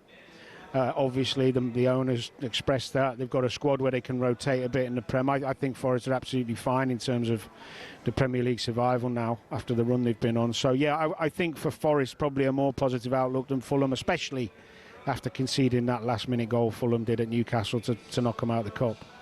And how do you think this one will go tonight, Danny? Any idea of a prediction? Predictions? No, I haven't got a clue, to be honest. Do you know what? I keep predicting scores. I got one right the other week, and since then I got nothing. I actually think Fulham will get something out of the game. I'm going to go 2-2. All right. Okay. I'm going to go 2-2. I hope so, anyway. What are you doing for Christmas, I hope Danny? there's goals. Kids. Well, I say kids, 15 and 19, nearly adults. Well, one of them is. But, yeah, spend a bit of time with the kids Christmas Day, and have a few glasses of wine and watch crap movies. Sounds like heaven, that. Good luck when it comes. Enjoy Christmas and enjoy the game tonight. Yeah, we'll hear you later guys. Cheers, Danny. Danny Murphy there with us on talkSPORT, co-commentator tonight for Fulham taking on Forest. 8 o'clock kick-off with Adrian Durham here on talkSPORT. Still to come, we're going to be getting more of the team news from that game as soon as it comes out. But first, it's time for No Googling. We want to know which goalkeeper holds the record for saving the most penalties in the Premier League. You can see your little wheels turning, Jennings. Go on. Tim Krul. You'll find out next on Drive on talkSPORT.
The kitman.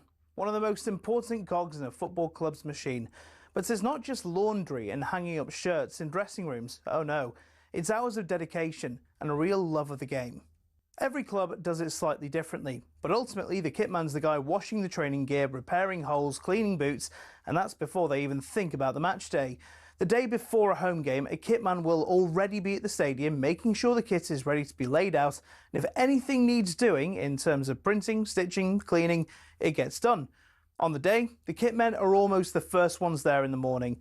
They're unloading kit from the training ground, medical bags, anything else a player or a coach may need between their arrival and full time. Once things are in full swing, they actually help with the warm-up too. When the whistle goes and the match kicks off, it's the one time a kitman can put his feet up. At full time, if they're at home, it's easy. All the kit goes in the washing machines, dries and is ready for use within the next 24 hours. Away from home, it's a different story though. If you're a kitman for Spurs, for example, you can't exactly use the machines at St James's Park. So it's back into the van, or onto the chartered flight, back to the training ground, wash everything there, and be ready to go again for the next game. Some might have to go to Europe a day later, so the pressure is definitely on. Working for a football club might look glamorous on the face of it, but we salute those who dedicate their lives to scraping mud off boots and washing a millionaire's underpants.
Who's this?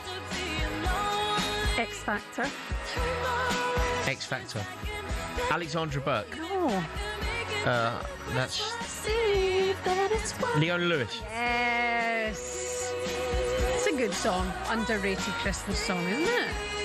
I've never heard it. Get out. I don't think I have, genuinely. Get out of here.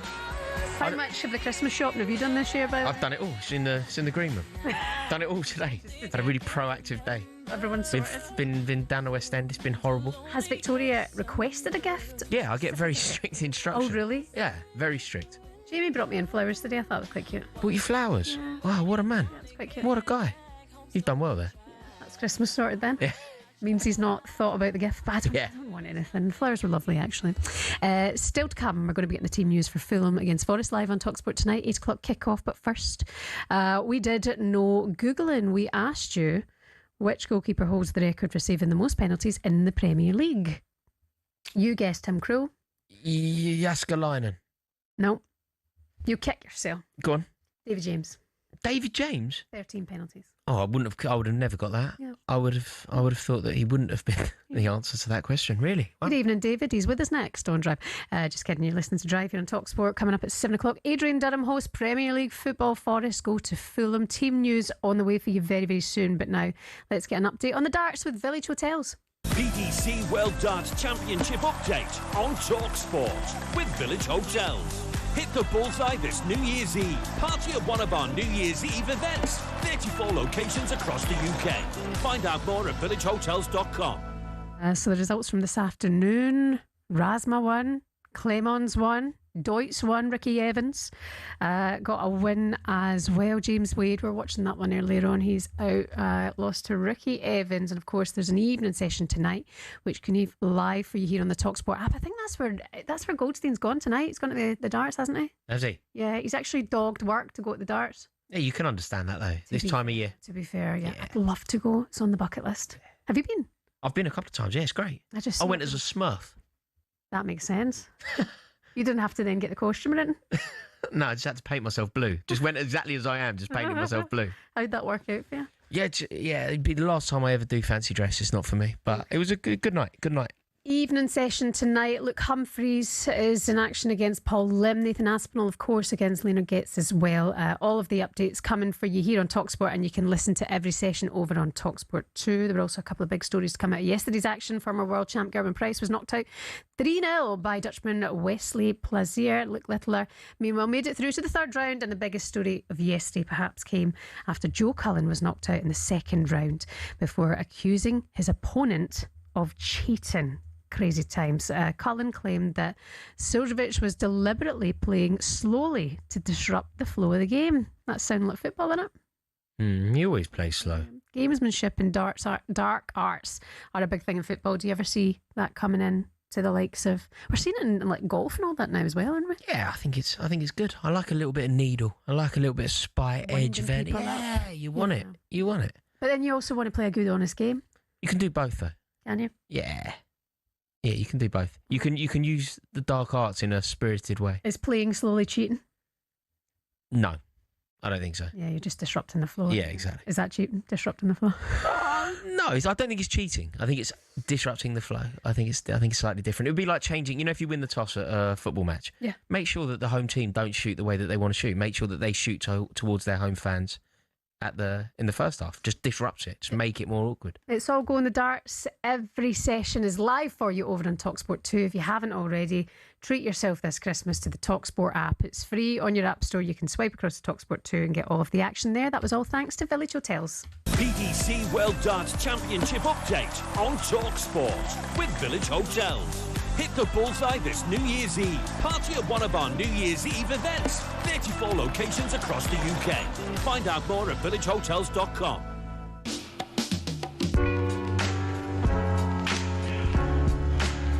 Time now for the return of the EFL Corner, where every Monday we look at the big stories from up and down the football leagues. Southampton got a draw against Coventry. It ended 1-1. We'll start there. Tempers boiled over in the pitch at the end of the match. Frank Lampard gestured towards the home crowd, having been on the end just chants throughout the game. He spoke to us at talkSPORT after the game and had nothing but praise for his side's performance. Well, we've got spirit and, you know, an organisation and players that came in, and we changed to a back five, took on the information, and they did everything and kept going. In the end, it felt like they could keep playing and trying, and we still maybe would have held out. So that shows that this team's got big spirit. Kind of like to see your managers do that, don't you? I mean, it's not the worst. I don't have an issue with it at all. I don't, just for the record, I don't have an issue with any of it. I'm not particularly precious about fans who get animated, fans who get quite creative with their language. I don't think that that's the end of the world. I don't understand why everybody suddenly got so precious. Everybody's grasping, everybody's got a major issue, everybody's upset with what everyone else is trying to do. If the fans have a pop at an opposition manager, that's completely fair game. But then the opposition manager is allowed, if a last-minute equaliser is scored, the opposition manager is allowed to give you a bit of stick back. Of course. But what about when it gets to managers like Frank Lampard and going against players like, was it Harwood Bellis? Yeah, I think Harwood Bellis had an issue with Lampard giving it to the Southampton main end. But he hadn't obviously been focusing on what Frank had been. Like, I genuinely don't have an issue. Like, I remember one of my first formative memories of going to football. I went to Tottenham away, and I remember it so well. The game finished 3-2 to Chelsea, but Teddy Sheringham scored a last-minute equaliser for Tottenham. Last-minute equaliser. And he gave our end so much stick. So much. Marcel Desailly goes up the other end and then scores a last-minute winner. We win the game 3-2. Our whole end was singing at Sheringham. Sheringham gave us stick. We got a winner. We gave him stick. Yeah. everybody goes home happy. Everybody's done what they're supposed to do. Nobody's precious about it. Nobody moans. Nobody's on Twitter crying. The world keeps turning. Yeah. I don't understand why Lampard is allowed to give their stand stick. And do you know what? The fans probably carried on with their day and lived their life and got on with it. But it's just the social media moments, isn't it? Everybody's grassing. Everybody's furious. Everybody's looking to be outraged. Yeah. It's so boring. It's actually good entertainment. It's part of it. Everything's so sanitised. Football, isn't it? Yeah, fair play. QPR 4, Leicester 1. Why would you bring this up? Well, because your much hated QPR doing bits, 7th in the table after they beat Leicester 4-1 at the weekend, just outside the playoffs. Meanwhile, Leicester now dropping down to 13th in the table. As a Chelsea fan, how gutted are you, Rory? Well, do you know what? As much as I am, they're a rival. I take them seriously, and Chelsea and Queen's Park Rangers certainly have no love lost. What I must concede is that I like any game where you get a little bit of a spring in your step. Like when Chelsea go to Loftus Road, it matters. Like, you know, there's so many games in the Premier League now that feel fairly flat. Yeah. You know, it can be a chore going to football sometimes. You know, if you're going to the G-Tech or you're going to Brighton or you're going to Bournemouth or whatever, there's no real buzz. At least if QPR come up, there'll be a slight edge. And it's the same logic that I will extend to QPR. That is the reason I want Leeds United to stay in the Premier League. Yeah. Premier League is a better place having Leeds United in it. For Chelsea, it's a better place having Queen's Park Rangers in it. I hope they don't come up, but I'll make my peace with it because it will mean that we go to Loftus Road and they come to us. Are QPR the team you hate most? No, of course not. Tottenham by a mile. QPR wouldn't be top 5, but I have a lot of hate to go round. Everybody's allowed a piece. You're proper shady as well. You've got that. Did Rory ever tell you about the time he had someone come to view a flat and he was a Spurs fan and he didn't let him have the house? Yeah, I did. I wouldn't. Yeah, I got a lot of stick for that, but I stand by every word. Why on earth? I had a little flat in West Hampstead years ago that I used to rent out, and I was ready to give it. Do you know what the fella said to me when he's looking around the flat? He's a lovely guy, really nice guy. He's looking around the flat, and he actually mentioned like the overground link to Tottenham. I went, oh right, why is that relevant? He went, yeah, I've got a season ticket. I was like, there could be a problem, sir. It could be a problem with this. You're an absolute disgrace. It's still available now. By the way, Ipswich beat Sheffield Wednesday 3-1. Producer Joe's made sure we cover this in fine detail. They're up to 3rd. Doing well, Ipswich. After that win against Wednesday, Ipswich now have won 4 of their last 7 league games, just 5 points behind Borough in 2nd, having come down from the Premier League last season. Did you expect them to get the automatic promotion spots? Yeah, I mean, I think they're certainly one of the sides that can do it. I think they had a decent stint in the Premier League. They made a fist of it. They gave it a good go, but they ultimately weren't good enough. But I think what you can say about Ipswich, you know, if they're just so unlucky that they didn't have a Wolves last year. They didn't have somebody to just take up one of those spots. They could have done with West Ham capitulating the way that they have. But it'd be nice to see Ipswich back in the Premier League, I think. Do you think Ipswich are better than Wolves currently? Yeah, the Ipswich of last year were better than Wolves. Yeah, I think Ipswich probably were better than Wolves. I think they're better than. I think the Ipswich of last year better than West Ham as well. Do you see anybody catching Cov or Borough? It's possible. I feel like Coventry are going to just go from strength to strength. There, Frank's on one. He's been absolutely. He's the governor. He's the main man. Governor, your old pal. Yeah, no, it'll be a joy to see him get Coventry promoted. Coventry a good club as well. You want Coventry in the Premier League, right? Yeah. Again, good for the Premier League. Good for the Premier League. Exactly. The spirit of Mustafa Hadji and Chippo and Hadji. Remember when we were young? Peter Unlove up front. It was great times. Exactly that. You're listening to Drive here on talkSPORT. It's Shabana, Hearn and Rory Jennings in for Andy and Benty for one day only. They've gone to the darts tonight. Fair play to them. They deserve the rest. We're building up to live football for you here on talkSPORT tonight. Fulham take on Nottingham Forest. It's the last game in the Premier League before Christmas. And we'll get the team news for you next.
Give it to Wilfred Nancy.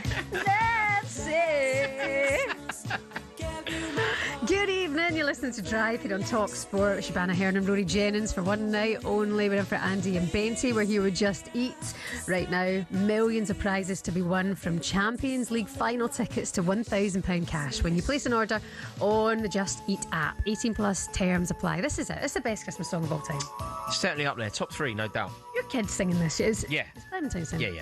Yeah, loves it. How it goes full circle. And bless him, since he passed away on that Christmas, I feel the song got bigger again. Yeah, of course it did. That's what. Yeah, of course it is. What happens? Absolute banger. I was saying this to Cass the other day on Weekend Breakfast. When you watch the video, he's so handsome. Perfect face. Who, George Michael? Yeah. Yeah. Not you. Yeah, I thought you were talking about me. I thought... How many you had? Definitely George Michael. Christmas. Sorry, do you know what? I wasn't listening to the start of your sentence. Did you think I was saying you had a I didn't know who you were talking about, but you were looking at me when you said it, so I thought you might have been talking about me. Your confidence and self-esteem is through the roof, buddy. Only when you start talking to me like that. You're miles off it. Following us tonight, Adrian Durham, another looker, hosts live Premier League football. Nottingham Forest go to Fulham. The team news is in for this one. I'm pleased to say that Joe Shannon is with us now with the details. Hi, Joe. Good evening, guys. For Fulham, there's one change tonight to the team beaten late on by Newcastle in the League Cup quarter-final. Bernd Leno for Benjamin Lecomte in goal. Otherwise, it's the same team that began the game at St James Park. So Leno is in goal. Tete, Anderson, Cuenca and Robinson in the back four. Berger and Lukic holding. Wilson, Smith-Rowe and Kevin behind Raul Jimenez up front. Bassi, Iwobi and Chukwueze all away at AFCON. For Nottingham Forest, just a single change to the team that beat Spurs over a week ago now. Douglas Luiz replaces Sangaré in midfield. Again, Sangaré is also away at the African Cup of Nations. So it's John Victor in goal. He keeps his place tonight. Savona, Milenkovic, Murillo and Williams at the back. Douglas Luiz and Anderson in the middle. Hutchinson, Gibbs-White and Hudson-Odoi behind Igor Jesus up front.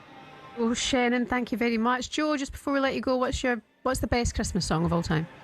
I think it is Last Christmas. I think you're right. That would be at the top of the list for me. I'm also wondering when you guys are going to release the Christmas album, because you are quite the musical duet. Good so pipes. I'm hoping to hear more as the evening goes on. You've put it out there, Joe. We will do what the people want. Joe Shannon, live at the Cottage for Fulham against Forest tonight.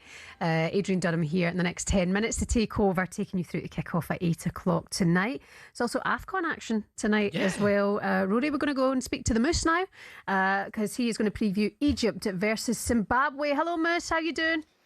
I'm all right. Fairy Tale in New York, by the way, is the best Christmas song. Yeah, true. I mean, it's up there. It's up there. It's definitely up there. Egypt tonight, will be led by Mo Salah, and all the pressure is on the Egyptian captain. They're looking to try and win their 8th AFCON, but they haven't won it in 15 years since taking the title in Luanda. Omar Marmoush of Manchester City should play up front as well tonight as they take on Zimbabwe. The current match in their group coming to an end in Marrakesh, in a stadium which has got very few fans in it.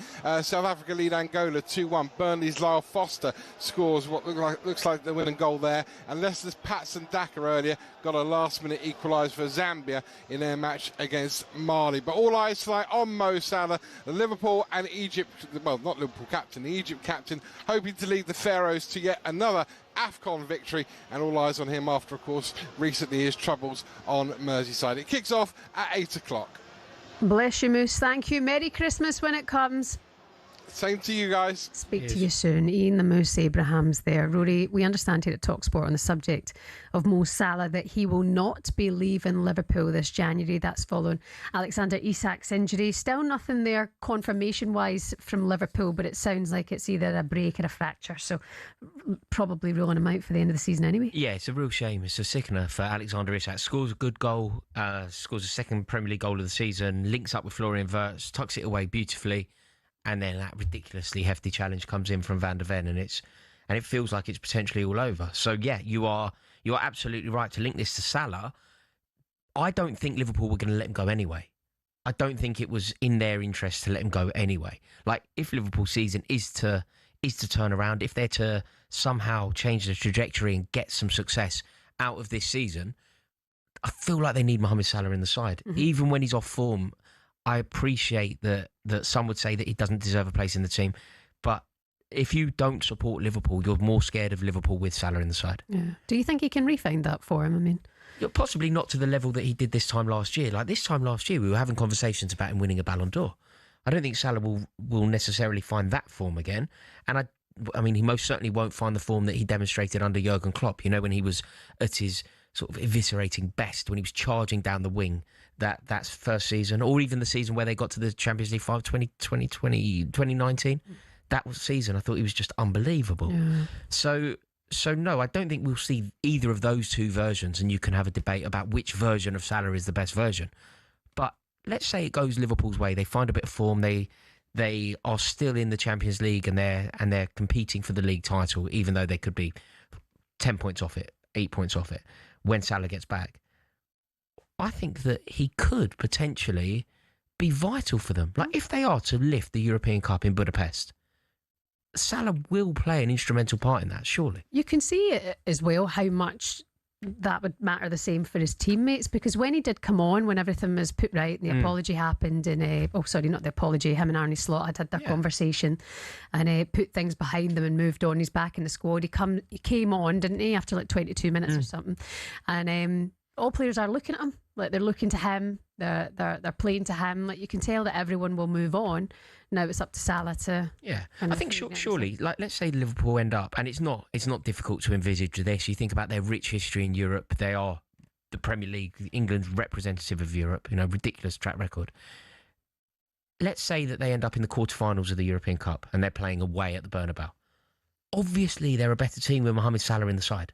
Obviously, their chances of beating Real Madrid home and away are amplified with having a player of Mohamed Salah's experience and excellence in the side. And now, Alexander Isak is not an option. I just think they need Salah. I think they need to get some other reinforcements as well. We spoke earlier. I think that they probably need to look at getting Semenyo in as soon as possible. But I think that they have to keep Mohamed Salah. Just listening to Crookie earlier on, I'm sure it was Crookie was saying that Semenyo looking more linked to the Manchester clubs. To be honest, I think he'll fit in nicely at Manchester United, and I would see him as a player who'd want to go there. I think, would Liverpool not be more focused on the likes of Mark Guéhi? They need somebody at the back. I think Liverpool they obviously need Guéhi because they need somebody to replace Konate. But if a player of Anton Semenyo's quality becomes available, you certainly don't ignore that. Yeah. He's a class act, and he would elevate Liverpool's chances of succeeding this season, no doubt. Okay, we'll see what happens there. It's Egypt against Zimbabwe. All of the updates coming for you here on talkSPORT from AFCON tonight. You've been listening to Drive on talkSPORT. The guys are back with you tomorrow. It's Ade Oladipo here tomorrow. Have you been called up? No, I didn't get a call up. Oh, sucks to be you. No. Well then, Rory, Merry Christmas when Merry it comes. Christmas. It's been an honour. It has been. Thank you very much. Merry Christmas to all of you listening. Have a good one when it comes around. Live football on the way from the Premier League. Adrian Durham is on the way for Fulham against Nottingham Forest. It's Christmas time, oh.